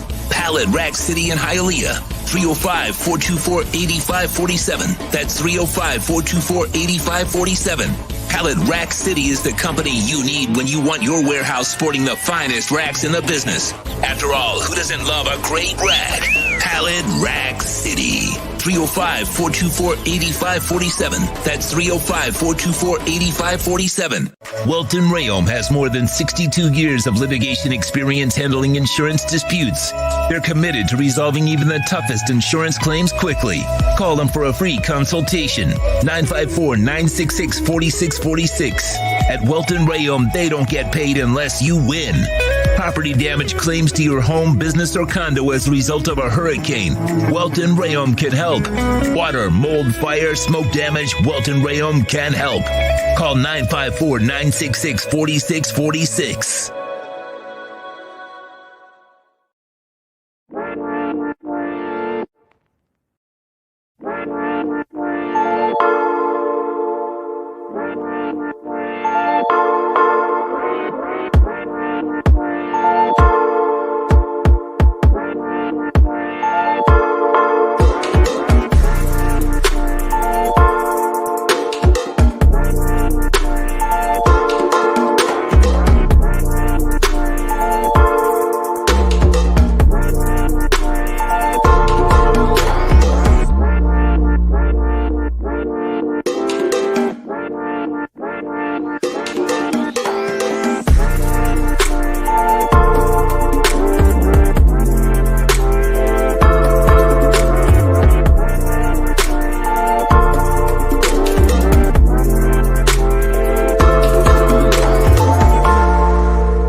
25 years, South Floridians have counted on Tommy B. Butts Jr. Enterprises for their roofing needs. In South Florida, we battle the sweltering heat, rain, winds, and all kinds of tropical storms. That's why when it comes to protecting your family, home, or business, call Tommy B. Butts Jr. Enterprises.com. 954-735-9826 or 954-394-1411 and ask to speak to Tommy, the owner. They specialize in all kinds of roofs. All work fully guaranteed with the customer's complete satisfaction. A-plus rated member of the Better Business Bureau. Licensed and insured. There's no buts about it. When your roof needs repair or replacement, go to TommyBButtsJrEnterprises.com. A certified widening contractor. Why is it that you get locked out in the worst moments of your life? Where are my car keys? Man, I can't find my house keys. In those frustrating moments, you need a locksmith you can count on. A. Lenny Locksmiths in South Florida, from Miami to Port St. Lucie. In Central Florida, A. Lenny locks it down in Orlando and Tampa Bay. Lockouts or lock changes for home or business. Car key replacements and programming all model cars. 24-hour service. Call them at 855-869-5625. Go to the website at alennylocksmith.com. The viewpoints, statements, or beliefs expressed on the following program by the host, guests, or callers are not necessarily the opinions of FantasyAccess.com, Media Group Inc., ownership, management, sponsors, or website. When it comes to South Florida sports teams, very few in the media have witnessed, lived, and covered it like the Big O. Let's start the program dedicated to your favorite South Florida teams with a passion that's unmatched. The Big O Radio Show is on. Here's the Big O. We're back. We're ready to rock and roll. Hour number 3 of the program. Sean Stanley by our side. I actually hit the camera there accidentally during the break there, Sean. So I apologize. So I'm just going to move a little bit more just to center myself so that way we don't have to move the damn camera. That's all. Just make your life a little easier there. What do we have here? Let's see.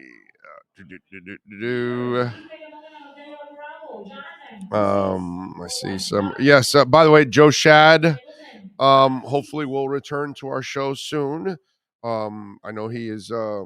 He is going to take a little bit of a break, and I know he talked a little bit about it on Twitter. You might want to check his tweet, and I retweeted it. So hopefully we'll get Joe back, in the near future. So obviously Joe has not parted ways from our show. He will return, ladies and gentlemen. That's all. He will return. Sean, thank you for the wrestling segment, because I didn't know Junkyard Dog passed away. Always wondered what happened to him. Like how informative your wrestling segment is. Thank you. It's a wrestling show, but yes, thank you. Definitely. And I think because a couple times you bring me on when there's wrestling questions, so they call that the segment. Oh, that bring part. Me on when you have certain things. Okay, because you were on yesterday. Yeah, I was on last night. Hour and 15 minutes. That's right. So you're getting your wrestling fix, and lots of you are downloading your wrestling fix. Okay, so very impressive. A bunch of you wrestling maniacs following Sean. Good stuff. Big O Radio Show. Giovanni says, did you catch Saban talking smack about Texas A&M and NIL buying players? Yet Saban is by no means a saint. Well, let's hear from Saban.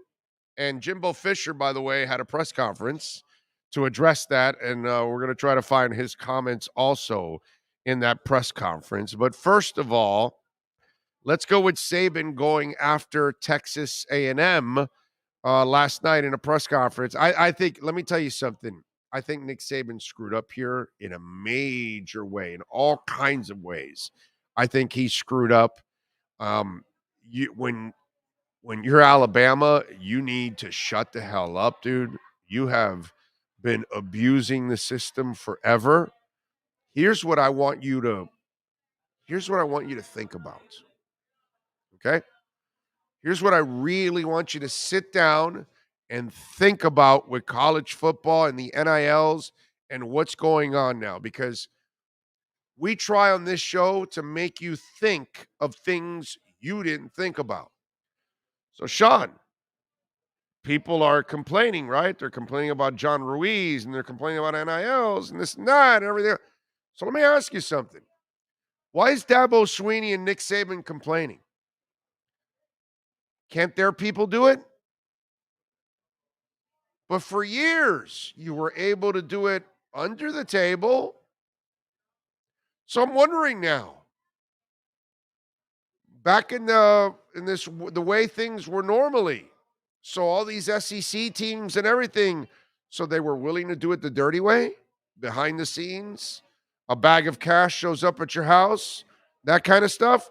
So you're not willing to offer people money up front and sign them to contracts, and you're not willing to have these players represent your companies? I'm sorry, because John Ruiz wants players to represent his companies. So are they just good enough to give them a bag of cash, but you don't want any ties to them? So I'm wondering, because if the Dabo Sweeneys of the world and the Nick Sabans, who are complaining little bitches right now about NIL, and their programs have all the money, and they were very comfortably getting all these players before, and we all know there were some things going on. So I'm wondering, was that money really coming from boosters, or was it coming from the schools? See, that is interesting as well. But my thought was this. I mean, if you're such boosters that you're so proud of being a booster for Michigan or Florida State or Alabama or LSU, but if you're a booster, then why aren't you willing to give a kid an NIL to represent your business? Because you have to give them so much now. Oh, now it's a bidding war too. Oh, but they're not good enough for the bidding war anymore? They're just good for $20,000 of or cash maybe on the those side? guys aren't as deep in the pockets. I mean, again, I know Alabama's got some deep pockets. Don't get me wrong. Or maybe some of those boosters just want to use you up so you could just play for their team. Yep. But they don't want any part of you representing their company. Maybe you don't look like the person that they want representing their company. That's what I got to ask. Yeah. I mean, if you had it so good for so many years behind the scenes, under the table, because come on, dude, I know how the game is played. We all know how the game is really played, used to be played. So now it's being played legally out in the open. So wait a minute. Shouldn't Alabama be just as powerful legally out in the open? Ask yourself that. Where are all these magical boosters? I'm just saying. By the way, now that I might as well mention it, I hate to throw the man in the mix, but Stephen Ross has given so much money to Michigan. Is he doing NIL deals for Michigan? Has he? What, doesn't Stephen Ross want the players to represent any of his companies?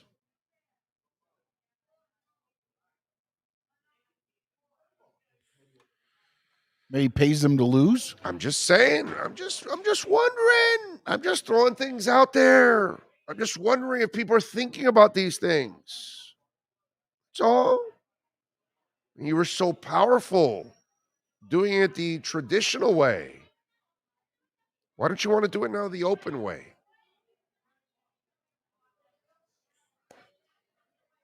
Just wondering. Just wondering.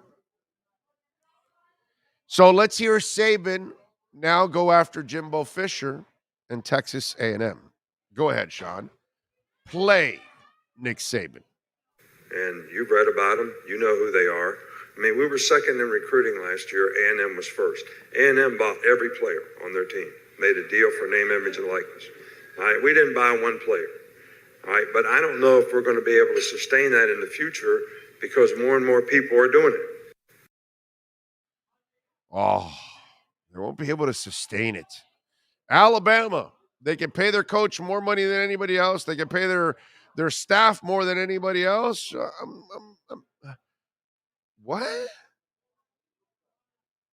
So they don't really have boosters? So there aren't real companies tied to Alabama? So where's all the money coming from for all these kids over the years? Just wondering. Can I wonder? Well, I won't be able to keep up. And Texas A&M didn't buy those players. Those are other companies and people that gave those players the money, not Texas A&M. Nick Saban goes after Jackson State. Deion Sanders, Division II. Like, that should matter to them, but they did get the number one recruit in the country, right? And here's, this is a world where if you repeat a lie enough, they believe it. That's been proven already. You can just repeat a lie, and people get suckered. So here's Nick Saban telling a lie. There are rules, just like Nate said. We have a rule right now that says you cannot use name, image, and likeness to entice a player to come to your school. Hell, read about it in the paper. I mean, Jackson State paid a guy $1 million last year that was a really good Division I player to come to school. It was in the paper, and they bragged about it. Nobody did anything about it. That's because Jackson State did not give the player $1 million. But again, there'll be stupid enough people that will then listen to Saban and then believe him and believe his lie. He also went after, the University of Miami. John Ruiz was very quick to squash what Nick Saban put out there. And I tweeted out, you can go to my Twitter page at Big O Show. And I'm going to read you the tweet from John Ruiz. It says, shocking. Saban stated in his speech that Miami, at LifeWallet, paid a player $400K a year, but that's not actually true, NIL. Saban's statement contains admissions that he and the school involved themselves in their players' NIL deals. Those are clear NCAA violations. So he's actually admitting to a violation for Alabama.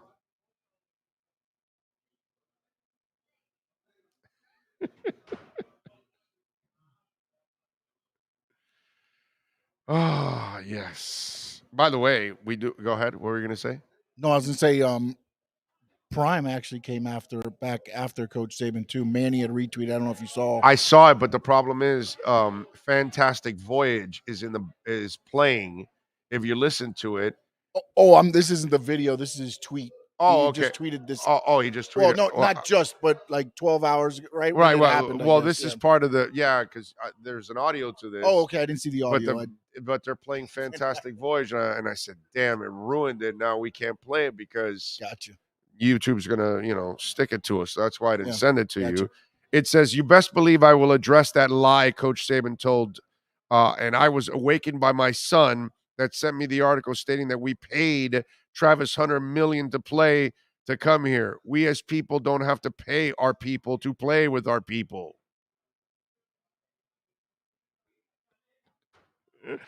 Let me tell you something. Nick Saban has found himself in a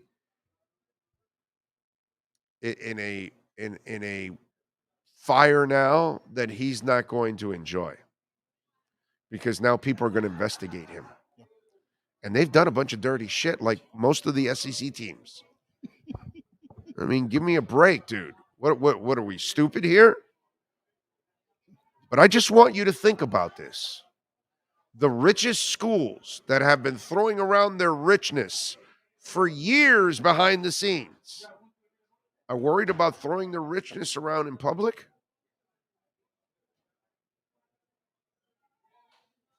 Why would they be complaining about a game that they should be very good at? I just want you to think about those things.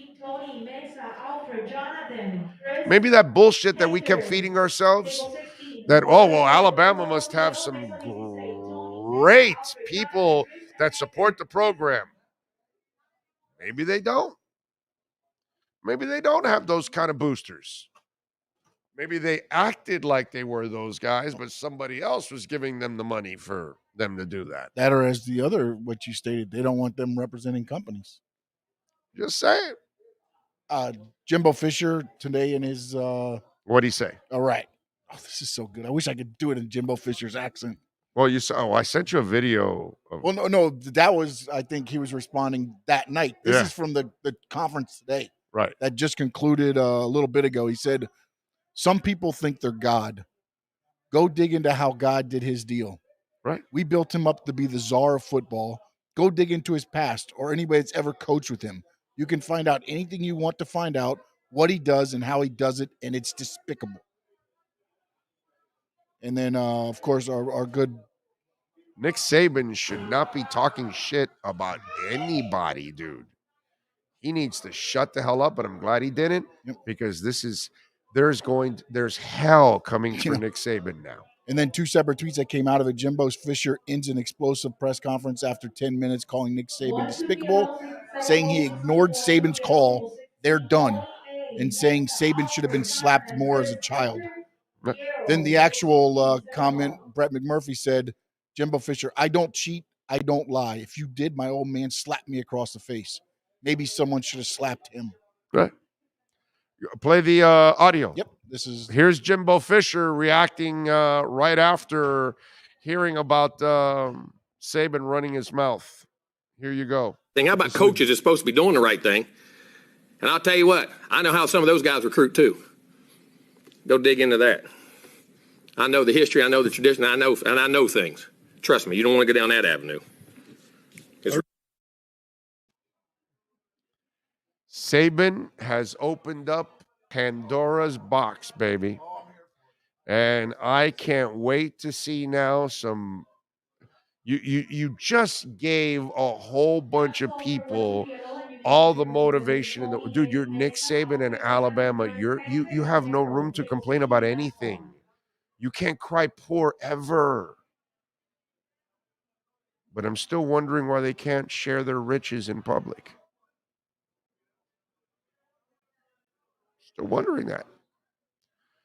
Lots of kids at Florida, Florida State, and the University of Miami are good enough to be represented by John Ruiz.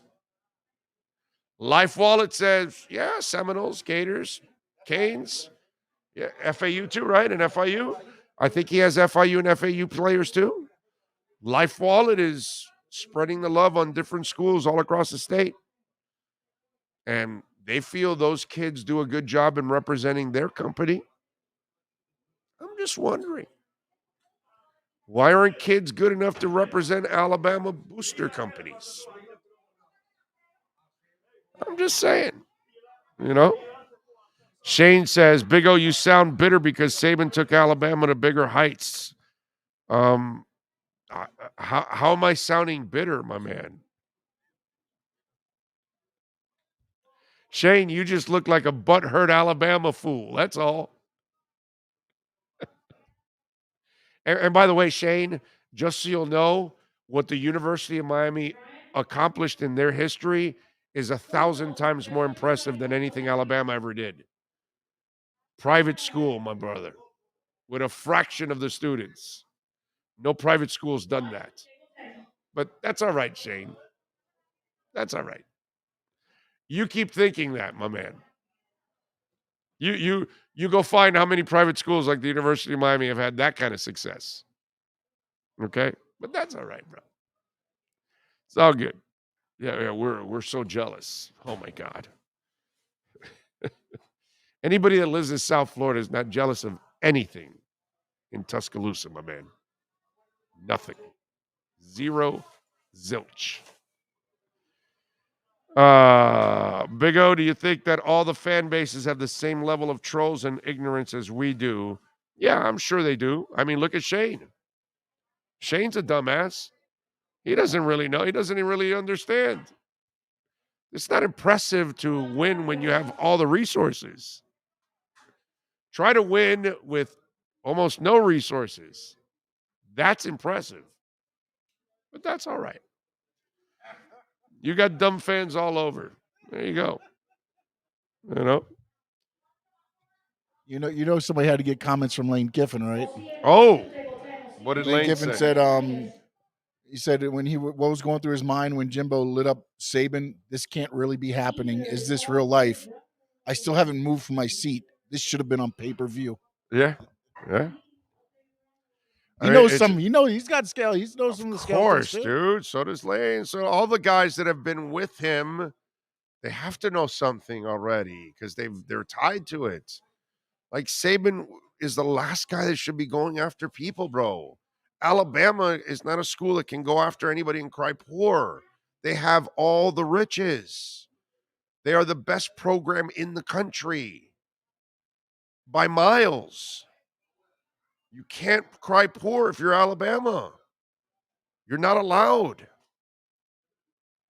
And when you do that, now you're insulting everybody that already knows what you're doing.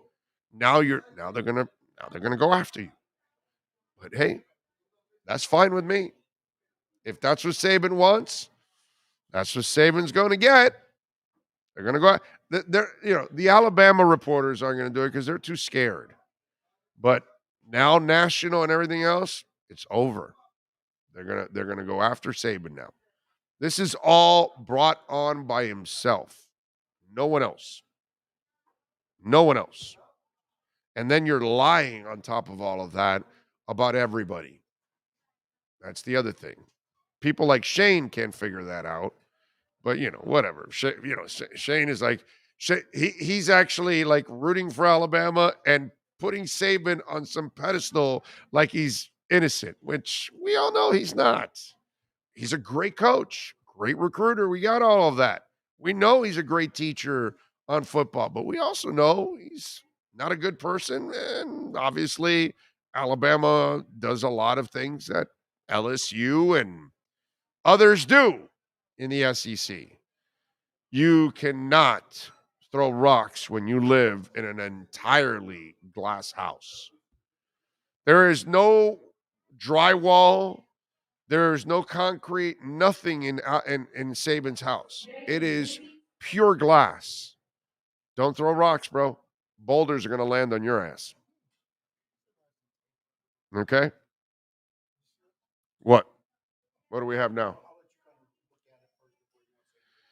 Who is it, Ross Tucker? Okay. Mike Rodak says, Saban, we were second in recruiting last year, first A&M. Yeah, right, the soundbite. And then Ross Tucker says, this feels like a quote you say to the boosters that you don't think the media will find out about. Exactly. That's exactly it. And then he goes, do we have confirmation that Saban knew there were media at this event? He's so smart and calculated with everything he says. He had to know Jimbo's possible response if he said that publicly. Well, Ross, here's what I would say to Ross Tucker in this. Saban's also a very emotional person. And like any of us, we're all human beings. Sometimes the emotions, we get caught up in it, and it gets the best of us. And then we say or do things that we regret later. Okay? Happens to all human beings. You get mad at your boss, your wife, your best friend, your business partner, and sometimes you say something you regret.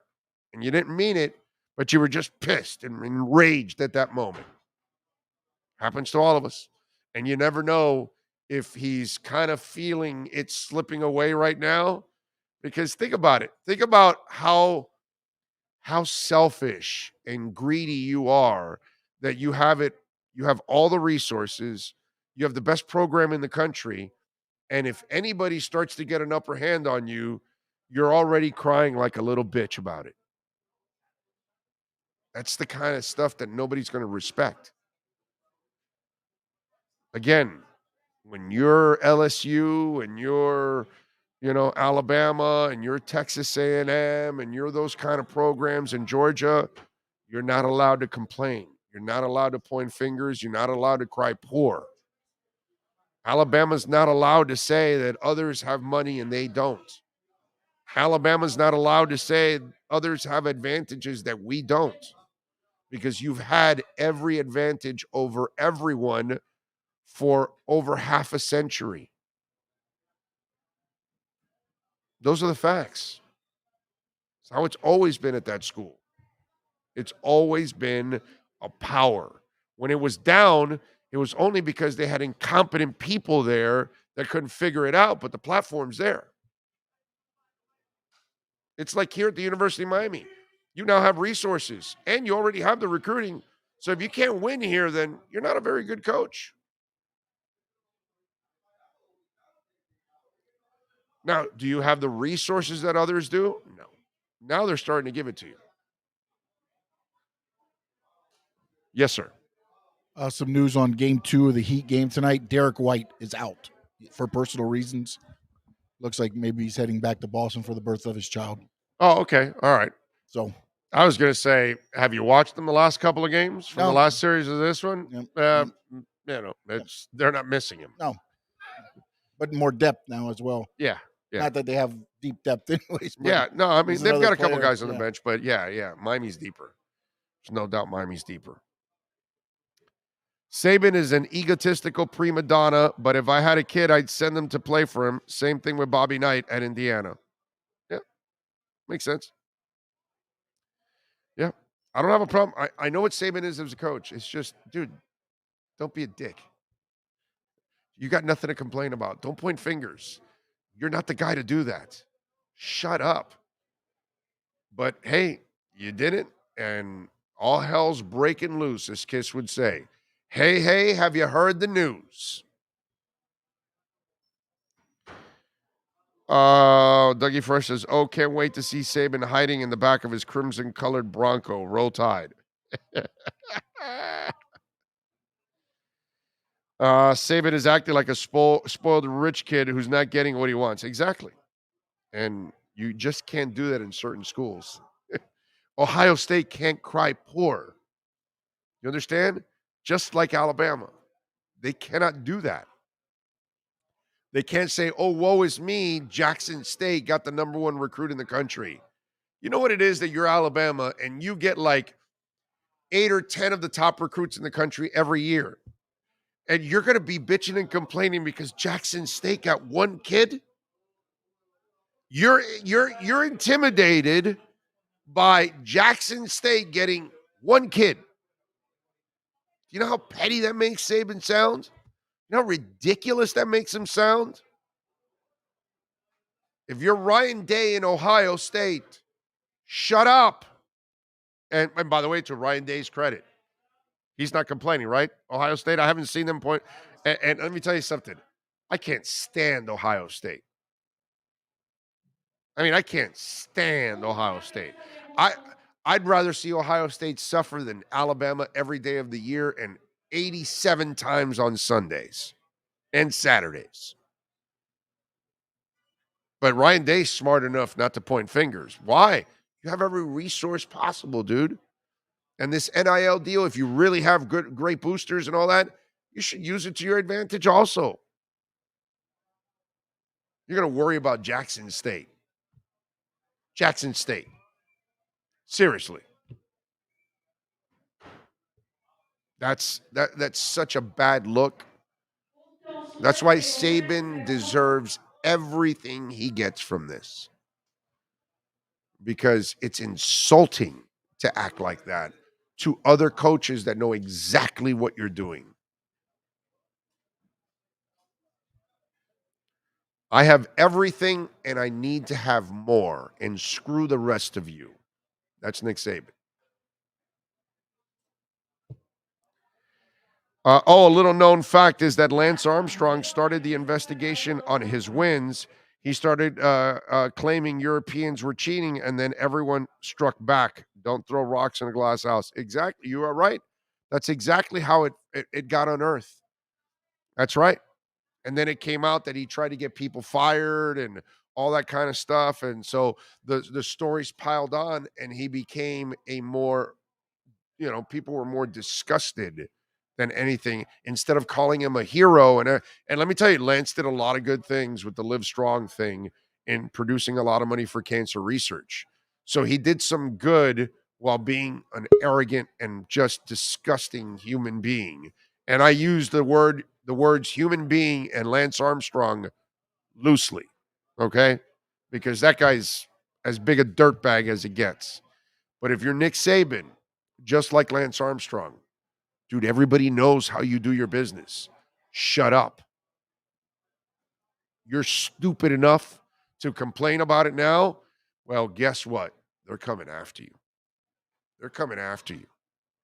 And you've got lots of assistant coaches that are going to want to see you go down. So there's going to be a lot of unnamed sources that are going to be passing on information to writers who are investigating Saban now. Have fun, Alabama fans. You know that run you've had? It might be coming to an end soon.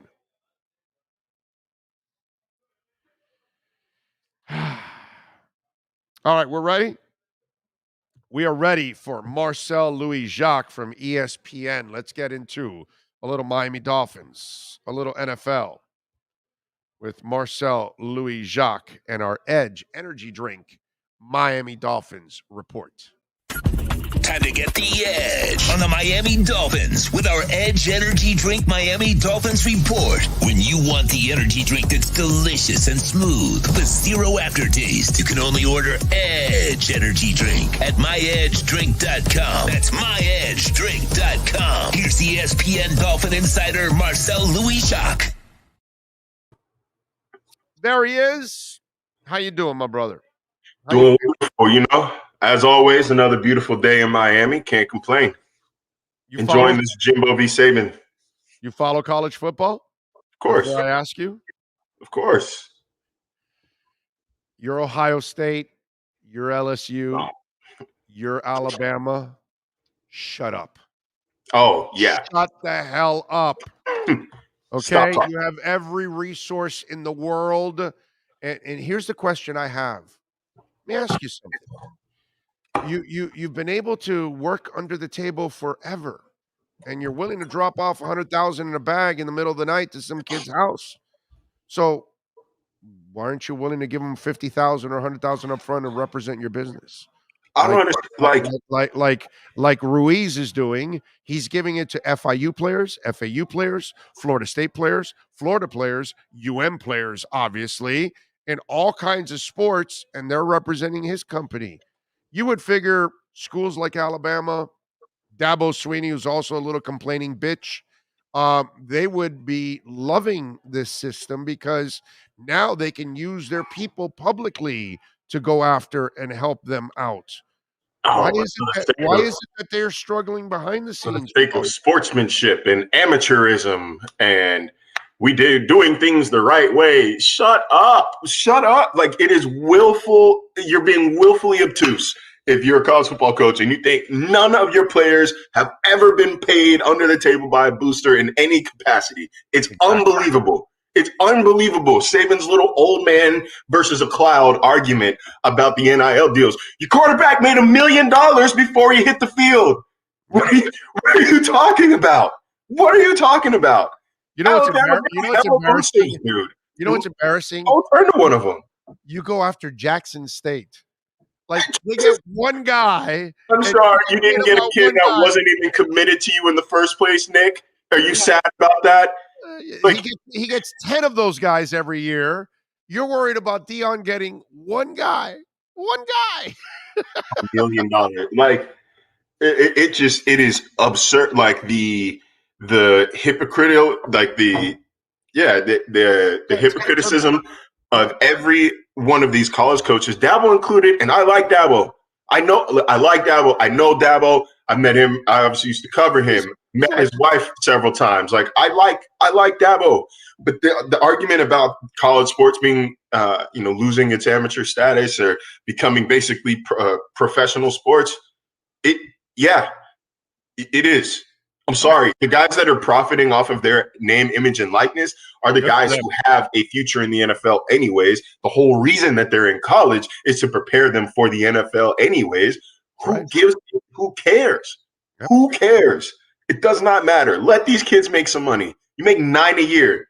Let this guy take $25,000, $200,000. I don't give a shit off the top to help his family while he's risking his body. Amen. To hopefully get a payday later. Like, it's unbelievable. And I hate to say this as a UM fan. That Nick Saban should have been smacked.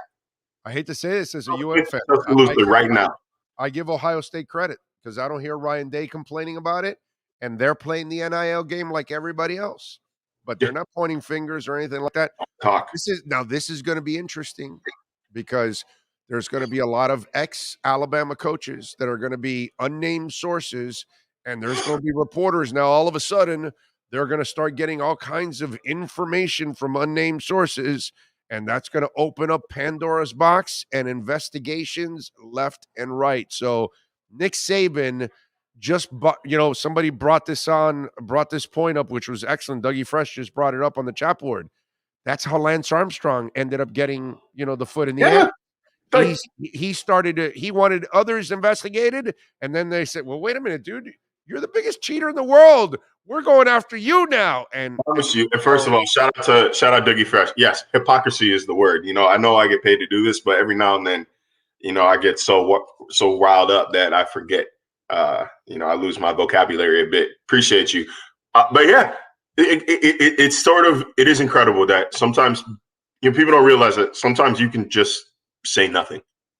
Just say nothing, because I guarantee you there's a section of the sports media industry right now as we speak that is pulling every source they have, every resource they can into looking into Alabama. Did Nick Saban know at all? Did he have any inkling?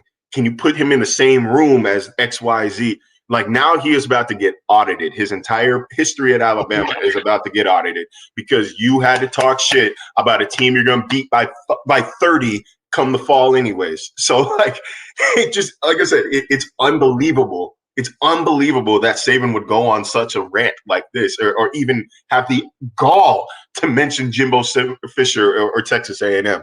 Like, I don't understand it. I don't understand it. It's like you go after people that know where your bodies are buried. I mean, like, what are you, stupid, bro? So this is just, look, I saw this already and somebody copied it. So I know this is legit. Alabama's athletic budget, $180 million. Nick Saban's salary, $9 million. Jackson State's entire athletic budget, $8 million. JSU player imaginary salary, $1 million. Deion Sanders salary, $300K. Like, you think, also you think one player? I mean, don't get me wrong. The repercussions of Travis Hunter committing to Jacksonville State can be great for that program, because all it takes is one. All it takes is one person to say this is a viable program. And remember, they're trying to get a new stadium there too, so they're in the middle of all of it's that. Big, but let's not play games here and think that one player is going to turn Jacksonville State into some sort of powerhouse. Like, they're not about to sneak up on Jackson State. Will not ever be a power, but it'll get a little notoriety, and it already had it anyways with Deion, dude. Please give me a break, man. And what Deion is doing is actually great for society, not just college football. It's about society, what he's doing. He's doing something great for that community. He's doing something great for that school, for those kids, for those players. That means a lot more to a certain group of individuals more than anything else. And you have to understand the impact that he's making. It's a whole different ball game, dude. So yeah, it's just sad. It's just sad that you would, but you know what? In a way, sometimes karma has a way of working its magic. And maybe this is finally that karma that you've been taking advantage and abusing for so long. Now your emotions got the best of you one night and put you in a position that we just saw it with Will Smith. Will Smith was in the middle of the night of his life, dude, winning the Oscar. And he ruined his ultimate night by doing what he did to Chris Rock at that moment. You know what I mean? And again, that's the power of that emotion at that moment takes over, and then you do something that you regret for a long time to come. And you'll see, Saban's going to regret this. Saban's going to regret this one. This one's definitely going to go after him. All right, let's get to some Dolphins. So, they're not pads, they're not hitting, so I'm not going to ask you football-wise anything that really is shocking, but the obvious one is Some say they see a difference. Some say, like Alan Poupart just came on, he didn't notice anything. Omar Kelly says he saw something different. Did Tua look a little better? Did he look a little stronger? Did the arm look stronger? Did you see any difference whatsoever from the Tua that finished last year and the Tua you saw on The Tuesday? arm looked Tuesday. The arm looked a little lighter. That looked a little liver. You know, there's some zip to his ball. We didn't see him try to push a lot to the outside the hashes. So, like, I still need to see him. I'd like to see him, you know, send a couple balls to the sideline. A lot of what we saw on Tuesday was over the middle, but good touch on the deep ball to Preston Williams. Great zip on a ball to Mike Gesicki over the middle. Matter of fact, I thought it was about to be intercepted because Javon Holland from maybe 10 yards out read it perfectly. And just didn't get there in time. He couldn't get there in time. Ball got there faster. So I thought, you know, he had some zip to it. It wasn't like, you know, I'm not like falling out of my seat watching Tua play. Like, I don't want to. That's not ever going to be him. Yeah, I want to like temper expectations here. But the ball looked it looked like it had some zip to it. But it's kind of difficult to tell because, you know, and Jalen Waddle looked excellent, but Tyreek Hill is as advertised, the fastest human I think I've ever seen. But they were also cooking Keon Crossan on the outside at cornerback. So, like, you got to, like, again, temper expectations here. These are OTAs. You can only put so much stock into this until training camp. Training camp, when things like that start happening, then I'll be like, okay, like, guys, it's happening. This is real. This is real. But OTAs, we heard Mike McDaniel say that, you know, the science supports OTAs not really being so beneficial for veterans. It's just kind of like adding. I agree with that. It's unnecessary. Like, Xavier Howard is a 3-time Pro Bowler, right? 3-time Pro Bowler, a first-team All-Pro. What does he need OTAs for? With the Teron Armstead does not need to be running around right now, bro. Let him keep rapping and relaxing. I'm good with that with Teron Armstead. Yeah. So, and also I see Mike who media reporting policies. I can't tell you who practiced on what team. No, I can't tell you. I know, but I told him. But I can tell you that I saw Jalen Waddle beat Keon Crossan. I'm not going to tell you who else was on the line with him. I'm not going to tell you if it was first, second, third team. But I can tell you, you know, who did that. And if not, then I'm going to get a call from Ann Noland here pretty soon, and I won't do it again. But as far as my understanding of the policy is, yeah, I just can't tell you who's lining up.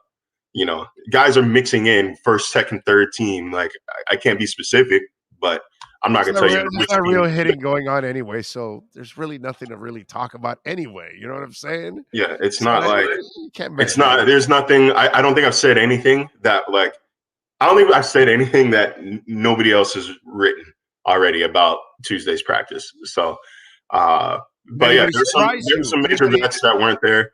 They surprise you. Their size, their speed, their somebody I'm not talking about Tyreek Hill because that's obvious. I'm talking about, I don't know, Eric Uzakama. If you saw something from him that you're like, hey, wow, wait a minute, or anybody else, bro, anybody not necessarily, but like, you got to remember, we were only out there for maybe an hour. Like, we only saw like about an hour's worth of practice. There for an hour and a half, and the first 30 minutes of which are stretching and then position drills. So. No, I don't think that. I don't think so. One thing that I did notice off to the side, though, is Teron Armstead was not participating in practice, but he was out on the field, still coaching guys up on the sideline, like still coaching guys up while they're doing team drills. He's got, an unnamed player, in front of him, teaching him technique and showing him, like, this is how you kick, this is how you slide step, this and that. So that just shows a lot of leadership very early on in his Dolphins tenure. I think that's a positive sign. Was Larnell Coleman taking in that practice well? From my understanding, yeah, but you can't put too much stock into the line, and without pads, or until you get pads on, like it don't really matter. Don't really matter all that much. But I did think that, regardless of who he was running routes against, I really did like Jalen Waddle's route running. I think it looks a lot sharper, a lot crisper than last season.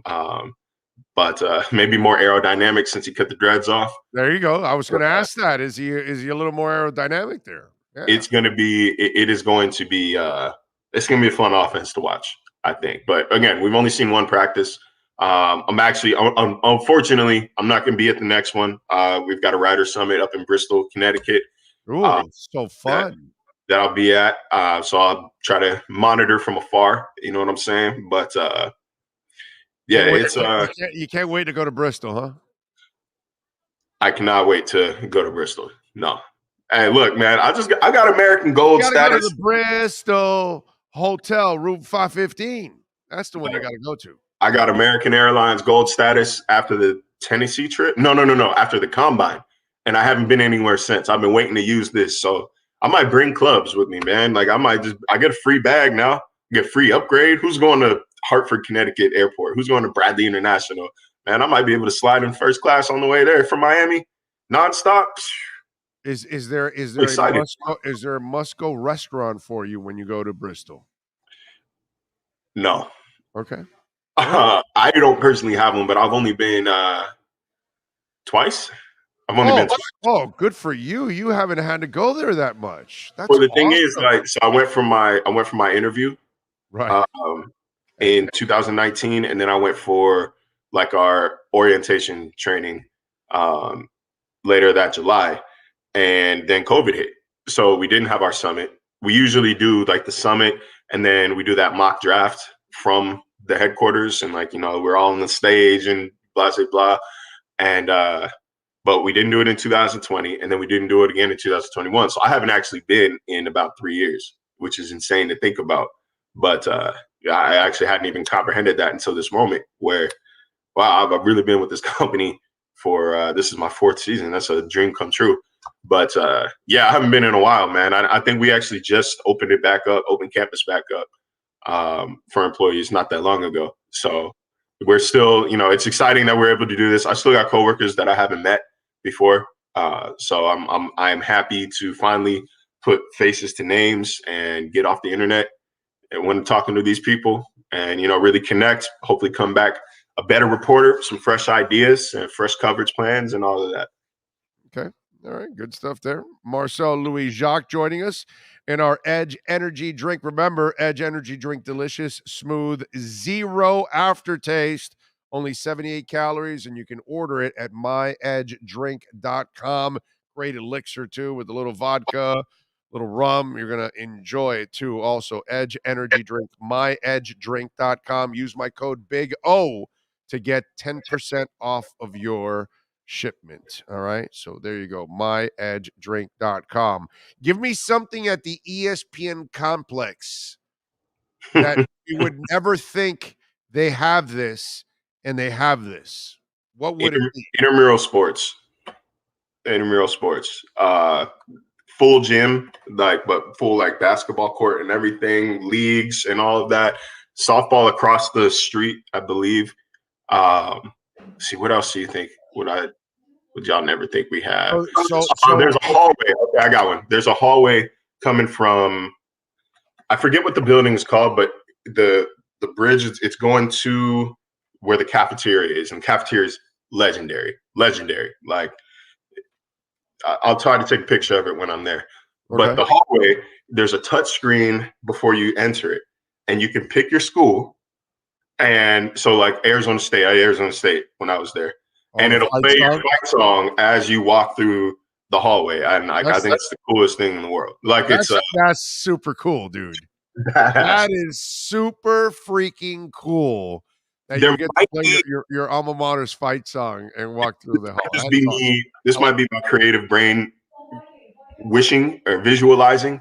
I want to say there's like TV screens or like monitors that'll like flash images of whatever school you choose as you walk through it, but I could be making that up. I don't know. Okay. But the fight song, absolutely real. Well, record it next time. When you go up now, hit it and then walk through and record it. That way I have to now. And we get to experience it. There we go. And really, if you really want to tug at our hearts, you do Canes. You do Canes. Yeah, bro. You do a little Canes. Do Arizona State. And then go back again and do a Cane one at the same time, you're in South Florida, bro. You want to endear yourself to the people down here. We know you're a Sun Devil. We respect that. We know you got all the women. We got you. Playboy's #1 party school.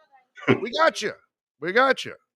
You know, give us a little Cane's love at the ESPN facility. That's all I'm saying. Well, if there's time. If there's time. Wow. If there's time. I'm gonna try. It's a rigid schedule, man. A lot of people to meet, a lot of hands to shake. What's the best food they make in the cafeteria? See, that one's tough because I've only had it twice. But I know that it's a short amount of time. What has been your thing? It's been 3 years. I don't remember. Oh, okay. Right. But I remember there was a lot of options. There's stations, like international pizza, sandwich, and panini and grills, like salad, but like not just regular salad. Like you can get a legitimate salad, like Caesar grilled chicken and whatever else you want to add to it, chickpeas, whatever floats your boat. But it's extensive. The cafeteria is extensive. And then you just never know who you're going to run into in there. Like, so it's it really is, man. Like I think I ran into Kevin and Gandhi over there during my first visit. When we do during our interview process, part of it is you have to do a read, like a studio read. So what they do is they bring you to the NFL Live set, sit you down on the desk with somebody, and then they run it like it's a real show. And they just ask you like live questions. I was a Panthers supporter at the time. So they just they asked me some Panthers questions. I talked to Jack Collinsworth back when he was with us. And like all the while, like they had literally just wrapped NFL Live for the day. So like Louis Riddick is walking off the stage, Dan Graziano is walking off the stage, and Dan actually stuck around to watch that hit and like give me some pointers afterwards. And he's a Miami guy, right? I did not. I knew he was an NFC East guy. He worked for the South Florida Sun Sentinel, man. Actually, I did. That does sound familiar. Next time you see him, if you see him up there, he's a South Florida guy, man. Sunset. So, no, he's a great dude. Like we've kept in touch ever since. A great dude. And I've been very impressed with him because he did the transition from writer to go and being an on-air guy, and that's not an easy thing for a lot of writers. It's hard for them to do that and be good at it, and he's done a really good job of it. I give him a lot of props. I admire him. He does good work, man. Well, by the way, folks, remember you can order myedgedrink.com, save 10%, use my code Big O to get the best energy drink on the planet. Edge energy drink, delicious, smooth, and zero aftertaste. What are you working on ESPN, folks, so folks can check you out, Marcel? I've got a story coming out on Friday, more or less previewing what this phase of OTAs and the offseason is all about. Got another one coming next week on fantasy impacts of the Dolphins wide receivers, what to expect from, numbers wise from Jalen Waddle and Tyreek Hill, considering all the options available. Try to juxtapose it against numbers of his pass catchers, McDaniel's pass catchers in San Francisco, and maybe add some reasonable expectations here as we move forward. Then other than that, like I said, kind of rolling with the punches here. It's about that time of year where we get a quick ramp up before it slows to a stop, and then we are right back in the weeds again come the end of July. So just really excited for this next couple months, and it is going to be. I'm just glad to be back. I've said it a couple of times, man. This is the fastest off season I think I've ever been a part of. Knock on wood, but Miami is never boring, and that's what my agent told me when I got here, and he's never lied to me before. That is true. It never is boring. That's for sure. We're always interesting down here. Follow him on Twitter at Marcel_LJ. Catch his work there at ESPN, and of course, catch him twice a week here exclusively with our Edge Energy Drink Miami Dolphins report. You now have the edge. Marcel, thank you. We catch up next week, my friend. Appreciate you. Absolutely. See y'all soon. You got it. That's Marcel Louis-Jacques. You now have the edge on the Miami Dolphins with the Edge Energy Drink Miami Dolphins report featuring ESPN's Marcel Louis-Jacques. Get the energy drink that's delicious and smooth with zero aftertaste. You can only order Edge Energy Drink at myedgedrink.com. That's myedgedrink.com. Our program is proudly brought to you by Sloman's Home Security. Protect your home, protect your business. Do it like Sean does. Do it like I do. We've got Slomans at home protecting our family. And right now, the first 40 Big O listeners right now, call it up, 1-800-ALARM-ME. You will get that free doorbell camera. That thing's a savior. You're going to love it. It's going to be one of your best friends because you won't, I walked up to the door and, oh, God, they're selling me something. I don't want to talk to them. Well, when you check your Sloman's camera on your phone, you'll see, I don't want to talk to that person. Stay right where you're at, watching the TV. Don't answer the door. They'll walk away. It's a beautiful thing, man. You got a delivery coming. You'll know the delivery's there. You can tell them to leave it, where to leave it so it doesn't get wet. So many advantages of having that doorbell camera. And what I love is not only does it connect directly to your smartphone, so do all the other cameras that you will install outside or inside the house so you can keep track of everything going on. But if you want that free doorbell camera, all you got to do is call 1-800-ALARM-ME. Tell them that Big O sent you. Connects directly to your smartphone. When you use our professional installation and our low-cost central station monitoring, you're going to get a free LED touchscreen pad, motion detector, 3-arm doors, and a backup battery. You're getting it all, okay? With that free doorbell camera, you're going to get that LED touchscreen, the motion detector, 3-arm doors, and a backup battery. Don't you want free? Get that free doorbell camera. 1-800-ALARM-ME. That's 1-800-ALARM-ME. Love it. By the way, I am pumped about the new Top Gun movie. You know that? I'm thinking 40 years later, it makes no sense to have a sequel. It's stupid, practically. But, dude, have you seen the reviews of this thing? Like, it's through the roof. Like, people went overboard. I just read a story this morning on it. You know, at first I thought it was silly. You remember the Laker thing? I was like, whatever. And I watched it and I enjoyed the hell out of it. Well, so I'm looking at this thing, right? And so here comes this story on the new Top Gun movie Maverick. Listen to this, okay? So even before a single scene from Top Gun Maverick unspooled at the film's at Cannes premiere on Wednesday night, festival goers made it clear that they think Tom Cruise is magnificent. The actor received a thunderous ovation after he was presented with a surprise Palme d'Or, one of the generally seemed to take him off guard. It was an extravaganza that included the appearance of 8 fighter jets, bellowed red, white, and blue smoke behind them as Cruise and other members of the film cast looked on from the red carpet. Well, it served for the culmination of a day celebrating the enduring star's wattage of Cruise. And after, listen to this, all right, and Top Gun Maverick was slated to debut in 2019 before special effects works resulted in a pushback to 2020. Then COVID hit, scrambling those plans. It's an incredible evening, incredible time just to see everyone's faces, Cruise said from the stage of the Palais. It's been 36 years since the first Top Gun. We've had to hold it for years for the pandemic. This movie was a dream, Cruise said. We talked about it filming. I just want to see everyone's faces. There's no masks. We're in a movie theater. I'm going to take it all in, and I feel very grateful we're here. I make all these movies for all of you, and I'm very blessed to do what I do. Enjoying this evening. You have all made my life. So when the screening ended, the crowd gave the movie a 5-minute standing ovation. Okay? Okay, all right. I saw Rich Eisen. Apparently, he got a sneak preview out there in L.A. Dude, he gushed over it. Okay. He said it was. He said it was as good as the original, and the original is a hell of a movie. No, I agree. That's just one of those things where I'll have to see it. Right, me too.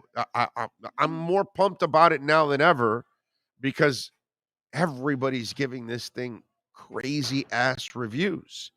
And by the way, I got to go to the theaters to see this. You got to be in the big screen to see this. No. Oh, I got to see this in the big screen. Can I dive into more of your comments about Nick Saban? Yes, go ahead. How dirty some of this is going to get. Go ahead.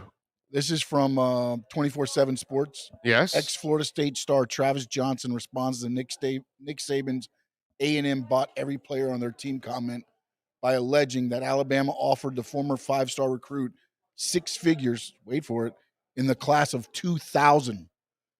This is when Mike DeBose was the coach there, Right. and everything else. He says y'all was NIL before NIL. Of course. So, again, it's not even just going to be former coaches now. You're going to get recruits coming out. You're going to get it's going to get very, very, Saban is a dumbass right now. Yeah. Saban buried himself now. Yeah. Now it's going to be, can you Alabama connect? Fans, get ready. Yeah. Can you connect Saban to any of this, though? How smart was Saban behind the scenes? We'll find out. Yep. Big O, you going to any concerts this weekend? I might go to Candlebox tomorrow, actually, at Pompano. So, yes, I'm IMAXing that. All right, let's go, baby. Let's go. Let's talk a little hockey. It's a big night tonight for our Florida Panthers.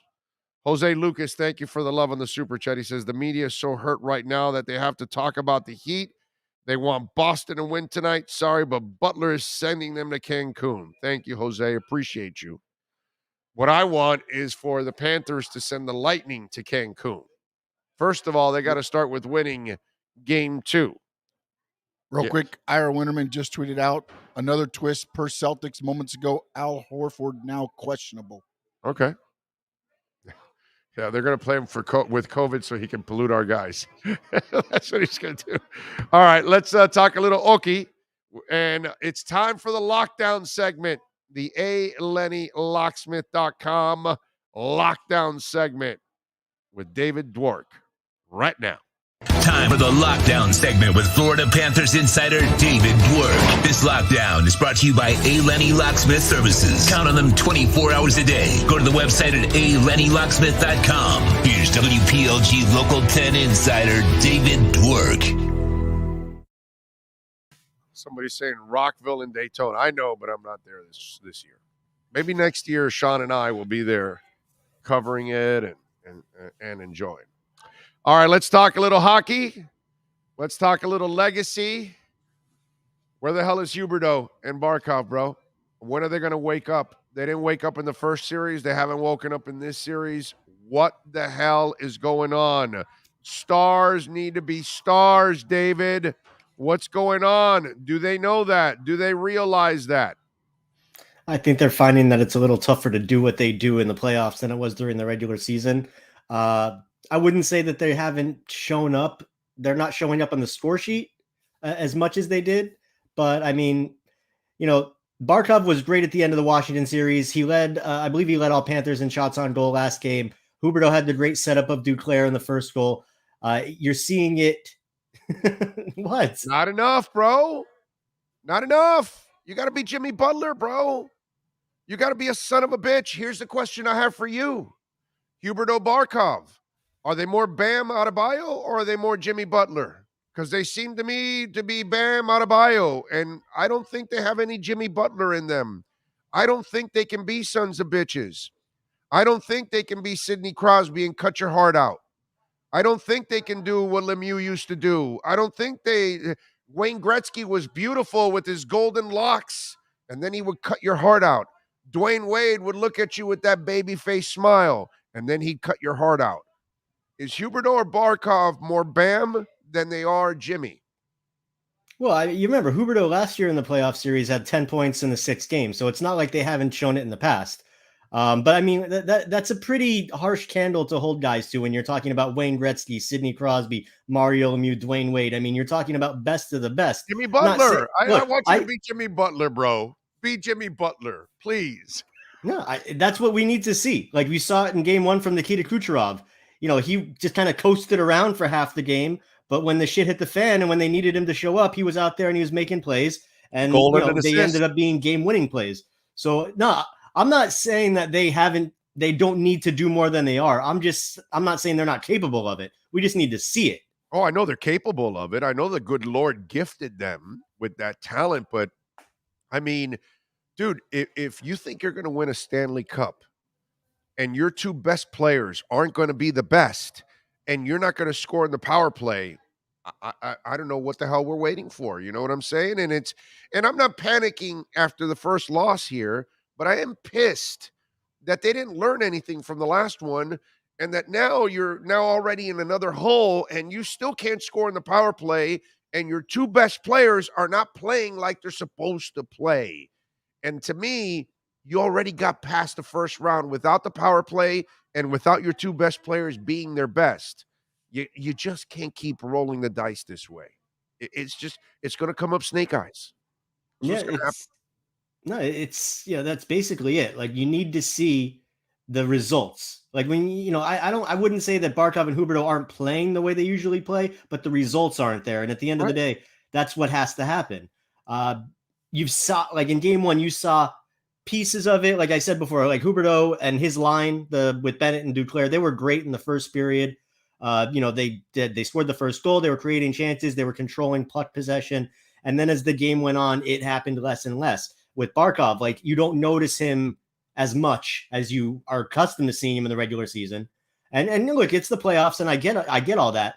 But at the end of the day, the cream's going to rise to the top, and the stars that, are the biggest stars are going to shine on the biggest stage. Now this is their opportunity. They've never been on a stage this big before. So this is where they need to step up and show that they are those guys. Will Connor David cut your heart out? Connor McDavid? Yes. Would he? Dude, he'll cut it out. He'll throw it on a bed of rice, preheat it in the oven for 450 degrees, and serve it to you for dinner. Connor McDavid is on another level. You can't compare him to anybody in the league right now. Connor McDavid is the best player in a generation. So do you think these guys can have any Butler in them, or are they more? Because we've been doing this with Bam too. It's the same shit, by the way. Well, which, by the way, I've already reached the point too with Bam. He'll never be that. It's not in him to be a SOB. It's not. He has no Alonzo Mourning in him. He just doesn't. It's not in him. You know what I'm saying? And so I can't expect that from him. So I'm asking you, will Jonathan Huberdeau and Barkov, by this time, does it look like they can ever be those kind of guys? Those kind of guys, I hesitate to say, only because there's an alpha gene that those kind of guys have, that they have a nose for the net. They score in the hard times. Huberdeau and Barkov are amazing hockey players, but they're not shoot first mentality alpha type guys. And again, there's no knock on them, but when you're talking about a Connor McDavid or any player that you can say is going to cut your heart out in the playoffs, they have not shown that they're going to be that kind of player. They're excellent I almost distributors, racking up the points. Like Connor Verhaeghe wants to be that guy more than Huberdeau and Barkov does. It's crazy. Yeah, you've seen like over the years, like Frank Vetrano, he was that kind of guy, a shoot first guy. Now his skill isn't anywhere near the other guys. Right. Mike Hoffman, another one what the Panthers had for a couple of years, very shoot first oriented, puck to the net. Remember Panthers history, Olli Jokinen. That guy had a cannon for a shot, and he'd put him up. He'd shoot every opportunity he got. There's not a player. What was the guy next to Fleischman? He was a little bit of a son of a bitch too. Oh, the guy next to Fleischman. I'm picturing him. I can't think of his name. The guy that came from Chicago. Yeah, he played. He had a little dog in him too. He had a little bit of that in him. But yeah, it's just. But you think about it as gifted. Blanking on his name, dude. Huberdeau played like an MVP this year. Chris Versteeg, yes. He had a little son of a bitch in him too. Oh, yeah. Yeah, and so, but it's like Huberdeau this year, bro. There were moments that I was like, I'm watching him and I'm like, wow, it's a coming of age. That's what I thought was happening with Huberdeau this year. It was a coming of age. And it was actually really in the regular season, he had played like we'd never seen before. Plus, Barkov goes out and it was like he said, I need to take over now. And he did. And I was really happy with that. And that's kind of the attitude I want now. I want both of these guys to say, we need to take over. And if we got to set you up, we'll set you up. But if I got to score, I got to score. You know what I mean? Well, and I don't know. Right there. Yeah. What you just said, that's the difference. That's the issue. Like even during the regular season, when they were taking over, it wasn't individualism. It was all pretty plays. Even if they make some great, Barkov cuts through the neutral zone, Swiss cheeses the defense, he's still probably going to be passing the puck to someone else, and it's going to be a great play. Huberdeau, he's got these amazing spinorama assist plays that he's famous for. but they're not doing it all on their own. They're not finishing the plays on their own. And I think that's kind of the X factor that we're talking about right now is, okay, Barkov is going to go swizzle and swaggle and do his thing. We're going to cut off the guys that he's going to pass it to. And then the puck just kind of floats off to nowhere. And that's what we're seeing on the power play a lot in the Washington series and in game 1 against the Washington or against Tampa the other night. A lot of passing plays that ended up with the puck going to nowhere. You see these great moves, these great opportunities. They're getting around the net. No shot on goal. There's a certain point where guys just have to start thinking, I'm going to be selfish and shoot the puck. And I mean, I feel like we've said it ad nauseum over and over and over and over around the Panthers. It hasn't really been an issue this season, particularly because they're scoring so much and they're finishing these amazing plays. But right now, I think they need somebody or multiple somebodies to just shoot the damn puck every time you get one time it, throw it at the goalie. That's what's got to happen. Andrew Brunette, how have you graded his coaching and his adjustments so far? Because I have a hard time measuring him in the regular season because I kind of think they were already in cruise control and they are who they are. But I don't know if he's making a difference in the playoffs right now. Is he making the proper adjustments fast enough in the playoffs? Your thoughts on Brunette right now? I was, as the first round went on, I went from like down here to it just kind of raised because I saw the Panthers noticed what the Capitals were doing. They were keeping a winger up high. They were clogging up. They were stacking up on the blue line, and they were taking away the Panthers' speed in the neutral zone. So the Panthers are a team that during the regular season, their flow, the way that they possessed the puck into the zone, they carried it in. They kept possession. They did it more than any other team. That's where their offensive opportunities came off rush more than any other team. Their dump and chase opportunities were the lowest in the league. So what do they do against the Capitals? Suddenly they start dumping the puck more. They start getting behind their D and going to work that way. And it took a couple of games. You saw it took them a little while before you started to see the Panthers playing that style where they finally get in the zone and start doing what they do. It took them a little while to get set up against the Capitals because they were skating their asses off and they were taking away time and space. But those adjustments gave me a little bit more confidence in Brunette and his staff that they're very much paying attention to what's happening in the playoffs, that they understand that a playoff series is a living, breathing thing that you've got to get through. And they made those adjustments. So I actually feel good about the playoff adjustments they made. I thought switching up the D pairings was really smart. Putting Sherratt and Ekblad together, putting Weeder with Forsling was key because Weeder, I mean, for a guy that, cares as much as he does and has as much skill as he does, he's very much a live by the blade, die by the blade type of player where he's going to make great plays, but he's going to make aggressive mistakes. And putting him with Forsling, who Andrew Brunette, I believe, called Mr. Fix-It during the Capital series, it's turned him around a little bit. Hopefully, game 1 was a little rough for Weeder. He had a couple penalties. He kind of got turned inside out by Nikita Kucherov. But overall, to answer your question, I thought that the first couple of games I was skeptical. As the series went on, I felt better and better that the coaching staff, they weren't in over their heads. By the way, Montour had some key plays in that game too, bro. Could have. He had a couple moments there too in that game. All right, let me. He's sneaky good. Like Brandon Montour, yeah. he's a solid player. Yeah, no, and smart plays in pressure moments. Like he responds quickly and really, really impressive with that guy's response and thinking in really, really tough situations. There, he got the Cats out of a bad situation a couple of times. I was really impressed with him. The power play, bro. I know you can't answer this question. Hell, they can't answer the damn question. How bad is it? Is it a lack of confidence? What are you reading into this? 0 for 21. You're into the second series. I don't know what the hell the record is. Is there a record? Somebody keep a track of this. But they must be they either have the record or approaching the record. But who the hell has done this in the playoffs, and how long can you survive? Because that's what frustrated me early on in that Tampa game. They kept making one stupid mistake after another, giving them that I felt like it was Oprah Winfrey with a Panthers uniform. You get a power play, and you get a power play, and you get a power play. That's kind of the way I felt in that game. And I'm like, yo, guys, you're playing the Lightning. Don't give them these chances. And meanwhile, when you get these chances, holy crap, you've got this offense and you can't score, dude. What the hell is going on? Yeah, it's like they've said it time and time again.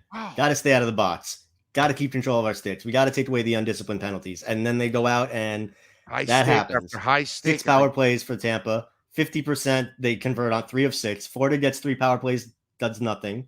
That was the story of last year's series, really, with special teams. The Panthers were better 5-on-5. The Panthers were better 5-on-5 on Tuesday. Yes, but they were. Tampa had 6 power plays. Even when there was a 4-on-4, I tweeted out, I like our chances.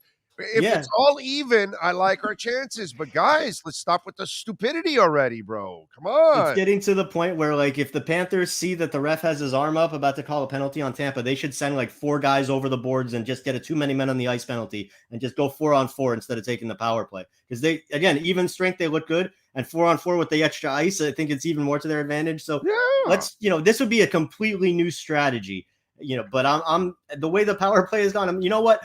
You can't decline the penalty. So let's just, accidentally shoot the puck into the seats, whatever you need to do to get it to be 4-on-4. I think that might be a little bit more productive than the power play because it's frustrating. And I think, and last game, I was pulling my hair out was like what I was saying before, too many passes. Like just get pucks on net. Yes. Just get a couple of one-timers. Like you don't need to get, like, I get it. You guys, they are excellent players. They can pull off these plays, but it's going to get harder and harder to do it the deeper you get into the playoffs. Pucks on net. I'll wear a hat that says it and then attack the net and play the rebound too. What the hell? Yeah. Well, and look at Tampa, to their credit. Exactly. They were blocking a shitload of shots in game 1. Like I was really impressed with how they were selling out along the boards to win puck battles, to block shots. Tampa was on their game, and I hope Florida had their eyes open a little bit and saw, okay, that's like we're in the big game now. Like the Capitals series, that was fun, that was cute, that was round 1. Now you're playing the 2-time champs that hate your guts, and like you want to talk about cutting out your soul? Tampa's going to cut out your soul if you don't get your shit together right now. Yeah, no, you're right about that. And you know what? This is a team that can score on Vasilevsky, and they've proven that the last couple of years. Yes. Who else can do that but the Panthers? But there's only one little thing I'm a little concerned about. That Vasilevsky dude is starting to heat up, and he's starting to look pretty good. And you're like, God, I hope he's not like returning to like elite form right now at this moment, because I saw a little bit of that the other night, and I'm like, oh God, I don't want to see this. You know what I'm saying? He's a guy that you never want to give the lead to. If you could get in early. Right. You could keep it tight. If Tampa's got a lead in the third period, he's always going to take his game to another level. And he's already the best goalie in the world. Yeah, I get like Igor Shesterkin probably had a more consistent season, and he'll get accolades for it. He wasn't the Vasilevsky that we're all spoiled with this season. But the other night I was like, holy crap, and he looked like that too, by the way, at the end of the Toronto series too. He started to kind of come around a little bit in that Toronto series. So it's like, oh crap, dude. I hope he's not playing, because the Panthers have been able to score on him the last couple of years. So yeah, they're probably the only team that's scored on him with any kind of consistency over the last 2 seasons. So it's not like they haven't shown that they can get his number, but you get in his head a little bit. Yeah. You give him confidence. Yes. Don't do that. Like, this guy is not human. He is probably the best clutch goalie that this league has seen since Patrick Waugh. Like, he is on another planet. I like watching it because I'm a goalie and I'll nerd out. But Bordeaux were on a roll in those days, bro. Those guys. Yeah. That's we were spoiled. Yeah. Those were special right there. Yeah. All right. They bounce back tonight. They have to, right? This is a must win. They have to. This is a must win. You saw what happened last year. You can't lose game 1 and 2 at home to Tampa. Right. Like, if that can't happen, you're not going to win 4 out of 6 with half the games on the road. You need to, and after what happened in game 1, you got to make a statement that this isn't last year. Yeah, it'll be tough. The one thing that concerns me right now is Verhaeghe's maybe been your best player in the playoffs, most consistent, and he's a game time decision today. But by the way, you lose tonight, it's 4 out of 5. You got to win. Yeah, exactly. 4 out of 5 with 3 on the road. Yeah, you're not doing that. You're not doing it. No, if you lose nobody's going to come out and say must win game 2, but we know it's a must win game 2. And by the way, the other thing I talked about this earlier in the show.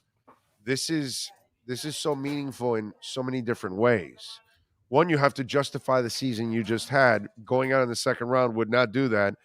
Going out to Tampa again, that would be just absolutely debilitating. And then number two is, it is so important to have the deep run, possibly get to the cup or even win it, because you're finally trying to get over the hump of selling hockey to South Florida. And in order for us to get the average to less than average fan or whatever, or somewhat interested fan to get on board, you have to win and you have to go overboard. You have to prove that you're the bomb. And if the Panthers fail in the second round, it makes it that much harder for the front office and sales and everybody to sell the team that, hey, yeah, we're great, and fill the place up next year. People will still say, same old Panthers, even if you lose in the second round, not the first round, even in the second round. It'll make it that much harder again to continue to sell hockey to the average so-called fan. Yeah, you know how this, it's a star bleeping town. I always say it. They love their winners. And it's just funny, how the Panthers have come such a long way from a team that, made the playoffs once in 2 decades, whatever it was. Now it's same old Panthers losing in the playoffs to Tampa. Right. I'm just taking a moment to appreciate how far we've come with this franchise. Because, and look, ultimately, they're going to be judged on if they get to that success, and the success would be, at least, I think, Eastern Conference Finals would be like, if you reach these finals, maybe I think that's pretty good for a first-year team that's reaching these heights. But man, when you win the President's Cup, in a row, you got to go deep, bro. You got to go deep this year. You've got to prove that you can get over the hump of your cross-state rival. Yeah. You've beaten them in the regular season. You've shown that you can do all that crap. But I mean, last year's playoff series, it was fun. It was exciting, but it was 6 games. It wasn't even 7 games. It was 6 games, and they were down 3-1. Yep. It was great to watch, but they were never really in it. No, I'm with you. They were a fluke overtime goal away from getting swept. Yeah. So this is it. There's no doubt. 24-hour locksmith, alennylocksmith.com is the website. House or car locks. They do it all. They can reprogram your keys to your home keys. They do it all. Key replacement. Call them 855-869-5625. Go to alennylocksmith.com. And remember, locations all throughout South Florida. We've got 2 locations in Tampa and Orlando. Yeah, we'll service the Lightning fans too. And we also have one in Phoenix, Arizona. So locations and growing all over the place. alennylocksmith.com. By the way, speaking of keeping it kind of locked down, Bob really hasn't been the problem here. So for those of us that, and some of us are concerned, we can't really point the fingers at the goaltender. So that's actually a pretty good thing so far. Yeah, that's especially after last year with the 3 goalies in 6 games. Right. That's a blessing for the Panthers that they don't have to even worry about goaltending at this point. Even the games where, like last game where it's 4 goals, it's not like Bob is giving up these like pull out your hair, frustrating, what the hell was that kind of goals. Like he's locked in like I've never seen him in a Panthers uniform. Yeah. It's finally happened. We've been talking about it for since he got here, Orlando. Finally, we don't have to talk about Bob. Right. He's just doing his thing. He's earning his salary. Yeah, right now he's definitely not the issue. I'd point the fingers more at Huberdeau, Barkov, and the power play. The stars have to shine. Yeah, the stars have to do it, and then the power play. Those 2 things. You get those, and I think they'll be just fine because you nailed it. When we're even strength, it's obvious. Just like watching the Capitals game. It's like, holy shit, dude, Panthers are way better, bro. They're the better team. Just don't get caught up in any of the other crap and you'll win. You know what I mean? So let's hope they can handle it. What are you working on, by the way, at WPLG or Chirping the Cats podcast? Tell them about it. Yeah, I actually just posted a nice Tampa series preview with Eric Erlinson, who's been covering the Lightning forever. That just went up. It's on, on all the Chirping the Cats podcast, all the podcast networks. And like, honestly, Bigo, what I'm working on right now is this like ridiculous excitement that I have after listening before I came on the air. I was already super pumped up for the Top Gun sequel. Oh yeah. Now I'm like going nuts. Yeah. Yeah. Me too. Super jacked. I just keep hearing things about it that is my God. Yeah. Well, I wasn't sure what to expect in terms of like reviews and like, I was going to watch it no matter what, but to hear that people are like gushing over how good it is, like that's like icing on the cake. 5 minute standing ovation they gave. Right? Yeah, I don't know. Go find Rich Eisen's recap of it. Go put Rich Eisen, Top Gun. Okay. Listen to him talk about it, and you're like, holy shit, really? Like he and his wife was there with him doing the show that day, and they both went to the movie the night before, and so she was gushing over it also. So yeah, apparently it was a knockout. So you would never think that a sequel 40 years later would be any good. You know what I'm saying? But yeah, that's the thing. My bar was low. So to hear that, what I'm hearing, it's like, but you know what? In a way, and maybe I'm not in the majority, but I'm a Tom Cruise guy. So I love most of his movies anyways. I would say that I've enjoyed most every movie I've ever seen of Tom Cruise. So yeah, I really, if you go by the history, we shouldn't be surprised that Tom Cruise is part of it and it's successful because no matter how many Mission Impossibles come, you keep watching them and you enjoy the crap out of all the Mission Impossibles. You know what I'm saying? Even like weird movies like Edge of Tomorrow, like that you think would be like kind of piece of crap movies. Like I'm like, no, I'll watch that whenever it's on TV. Like, yeah, The Last Samurai, bro. Right? Yes, I enjoyed the crap out of The Last Samurai. You know, Days of Thunder. I can watch that, bro. Which one's for you, Harry? Yeah, man. I'm a Tom Cruise guy, man. So I'm definitely looking forward to that one. All right, my brother. I appreciate you. All right, you can be my wingman anytime. Anytime, baby. Enjoy the Okie tonight. Be good. Hopefully. See you, buddy. You got it. There he is, the great David Dwork, and our lockdown segment. This has been the Florida Panthers Lockdown segment, brought to you by A. Lenny Locksmith Services. Count on them 24 hours a day. Call 855-869-5625 or go to the website at alennylocksmith.com. By the way, Tommy B. Butts Jr. Enterprises, proud sponsor of our program. The rainy season starts next month.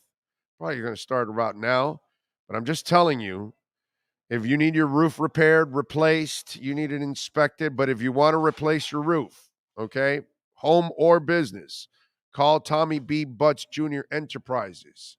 And if you do it for your home or your business and you call them, I will do a show from your home or your business, okay? 954-735-9826. That's 954-735-9826. Highly crafted, skilled, and professional roof mechanics, fully licensed and insured. I tell you this all the time. Whoever I'm talking about, not usually, whoever I'm talking about is definitely licensed and insured. Never have someone come work at your house that isn't licensed and insured, because you could end up in the middle of an ugly lawsuit. So please call the great people at Tommy B. Butts Jr. Enterprises. Get that roof done and do it now before the rainy season. You got that tarp, get rid of that tarp. And I can't wait to meet you and hang out with you and do a show at your home or your business. Tommy B. Butts Jr. Enterprises.com. All right, tomorrow we're going to be out at KSDT, CPAs, baby. Yeah. Looking forward to hanging out with all the great people over at KSDT CPAs in Doral. And one of the things we love, there's a lot of sports stories, and sometimes some sports stories, they cross over with business. And when sports and business collide, you get the KSDT CPAs Sports Business Report.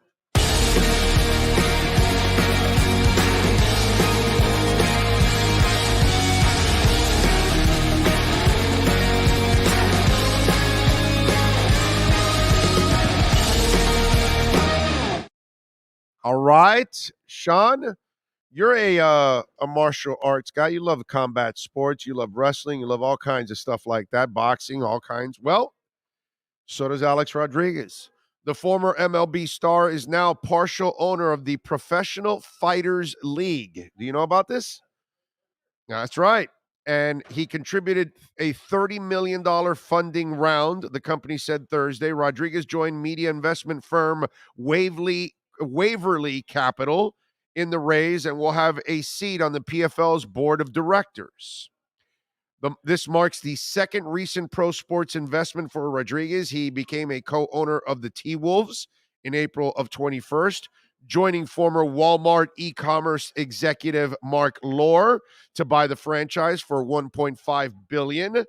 Through his A-Rod Corp firm, he invested in UFC-branded gyms. Rodriguez, 46, has made more than $450 million throughout his 22 seasons in MLB.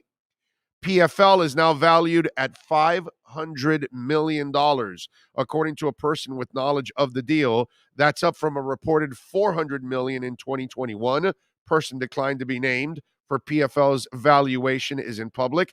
The company will use the funds from Rodriguez Waverly to expand globally and target free agent fighters from Endeavor-owned UFC. PFL founder and chairman Don Davis said in an interview with CNBC, PFL wants to build a roster to leverage its pay-per-view super fight event that is scheduled to debut in 2023. They now have a great option, UFC or the PFL, Davis says. We're open for business in the pay-per-view division.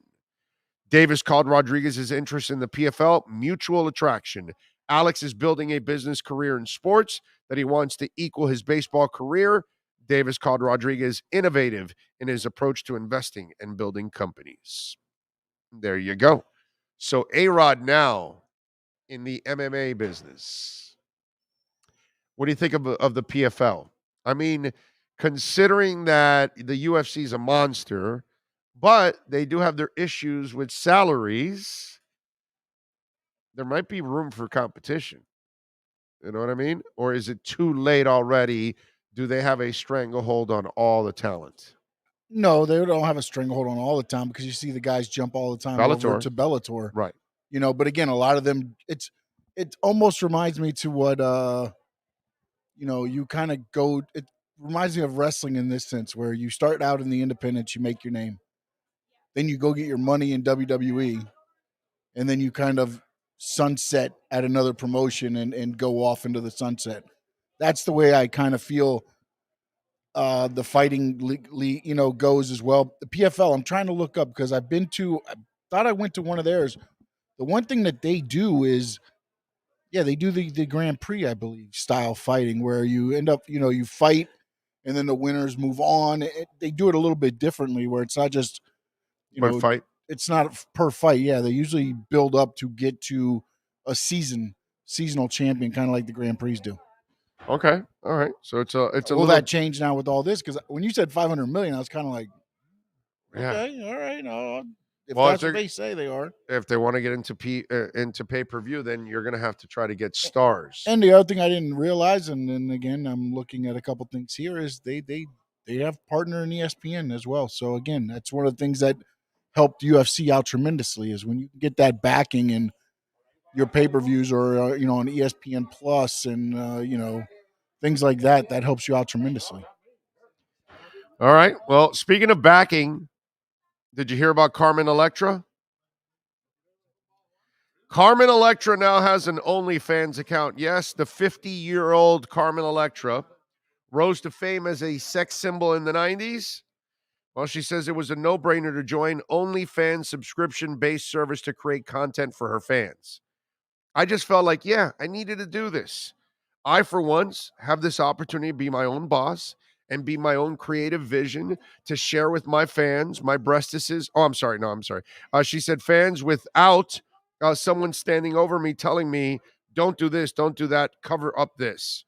She teases that her profile, which launches Wednesday, will include beauty tutorials, vacation content, swimwear, and lingerie photos, as well as more sexy, classy pictures and videos, while allowing her to be a little bit more intimate with her fans in one-on-one interactions. So for those of you that still feel Carmen Electra is hot, there you go. Check out the 50-year-old. It's like it's like you're a couple decades short, You had to do this a couple decades ago, but again, OnlyFans didn't exist then. Although there is an audience for everything, she still looks great. So I would imagine she will have her subscriptions up. Like other things will be up. Too extreme. Big O, UFC needs to bring back Paige Van Zandt and watch the money roll. She's a smoke show. But isn't she in wrestling now? Isn't Paige Van Zandt at WWE now? No, she's in AEW. AEW. Oh, I'm sorry, Root Beer. With the American Top Team with Dan Lambert in them. That's why I knew the Dan Lambert name, because he's in there as well. Boy, you saw an A&W burger place, huh? Yeah, I love A&W. Come on. No, but you haven't seen an A&W burger place like you saw in Nevada's. No, I haven't seen that. But that's right. But Boulder. She was originally supposed to make her debut at the pay-per-view, but wasn't ready. So she's no longer. And she is a smoke show. She is. She's a total smoke show. Total smoke show. Until she starts taking those punches. She's still a smoke show. Oh. She's good looking, man. That's why she's not in UFC anymore. Good looking woman. Kept getting put down. Good looking woman, man. Gotta say. And she's married to a UFC star, right?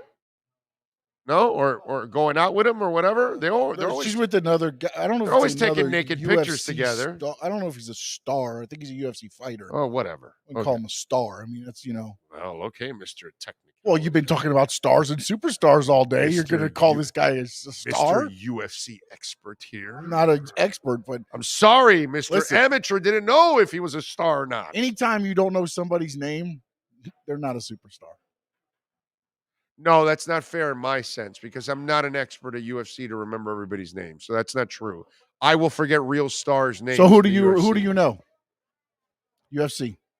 UFC, who do I know? Yep. God, now I'm forgetting everybody now. Because like Connor's out. So man, I'm blanking on everybody now. You see, that's what I'm saying.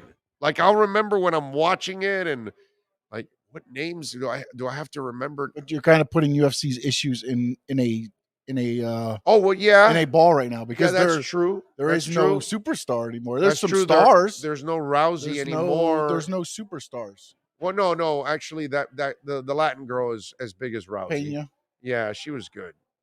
Well, it's the one that just lost. Rose Namajunas just lost recently. But again, they're good when they got the titles, but it's not like, your Conor McGregor's. There's no big. I don't know, man. I'm trying to think of names. Your Nate Diaz is your, No, those but that's guys not are that. gone. Is he still right? He's gone. Well, I right? mean, I think he's still got a fight or something left, but he's right. Brock Lesnar, that kind of crap. All those guys are gone. Right. Ooh, the bots are back. Oh, the bots are back. I got it. Big O is jealous of Carmen's subs. Yeah, definitely. She'll have a lot more than us. Yeah, I'm jealous. Masvidal, there you go. And Colby Covington, there we go. See, now Colby Covington's a star. Okay. Star, right. yes. Okay. Yes. Colby but Covington. He also understands the business of talking. And Masvidal's a star. He has that wrestling persona where you talk, right. talk asses into seats. Right. Yeah. No, it's true. Can't believe you couldn't think of George. Wow, I couldn't think of anything.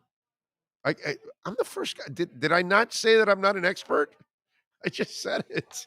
I'm not going to tell you that I know my stuff in UFC, bro. That you'll never get that from me. I enjoy it. I watch it, but I do not know, like the ins and out of everything and all the names and all that. But see, once you got Masvidal, Covington came to mind right away.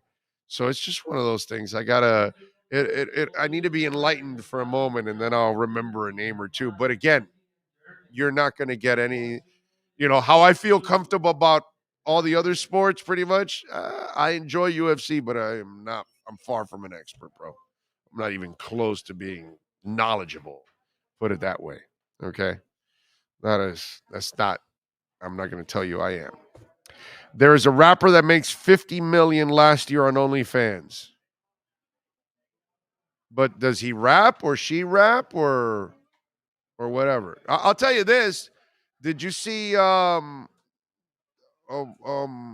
Megan Thee Stallion on the billboards? Well, she'll make a lot of money on OnlyFans.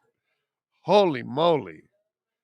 That thong one piece that she was wearing, damn, man, that woman's got a body. Holy moly. Wow.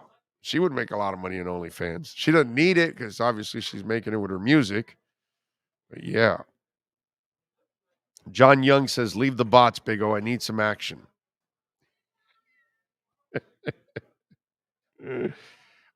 Sweet Baby Ray says, Big O, Flagler Beach, what dates? September 9, 10, 11, 12, 13, 14. Or no, 13, right? 13. 9 through the 13, right? So 9, 10, 11, and 12 is the weekend, and 13 on Monday. So 9, 10, and 13 we broadcast from Tortugas in Flagler Beach up in Daytona. All right? On the 11th and the 12th on the weekend, we're enjoying the beaches.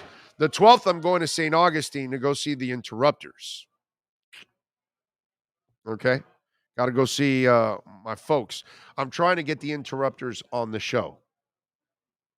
So that Thursday or Friday, we could get Amy. I'm trying to get Amy Interrupter to call in the show. So I'm working on it. I'm not going to promise anything, but I'm working on it.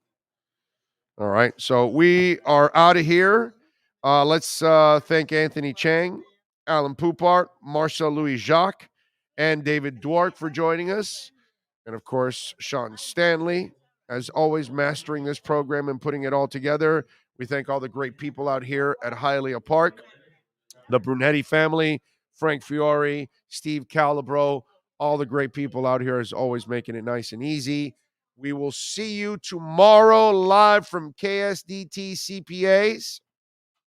Same time, same place, same bat channel. Have a great one. Love you all.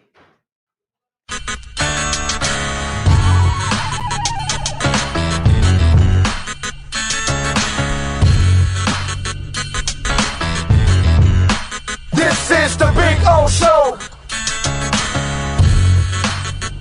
This is the Big O Show.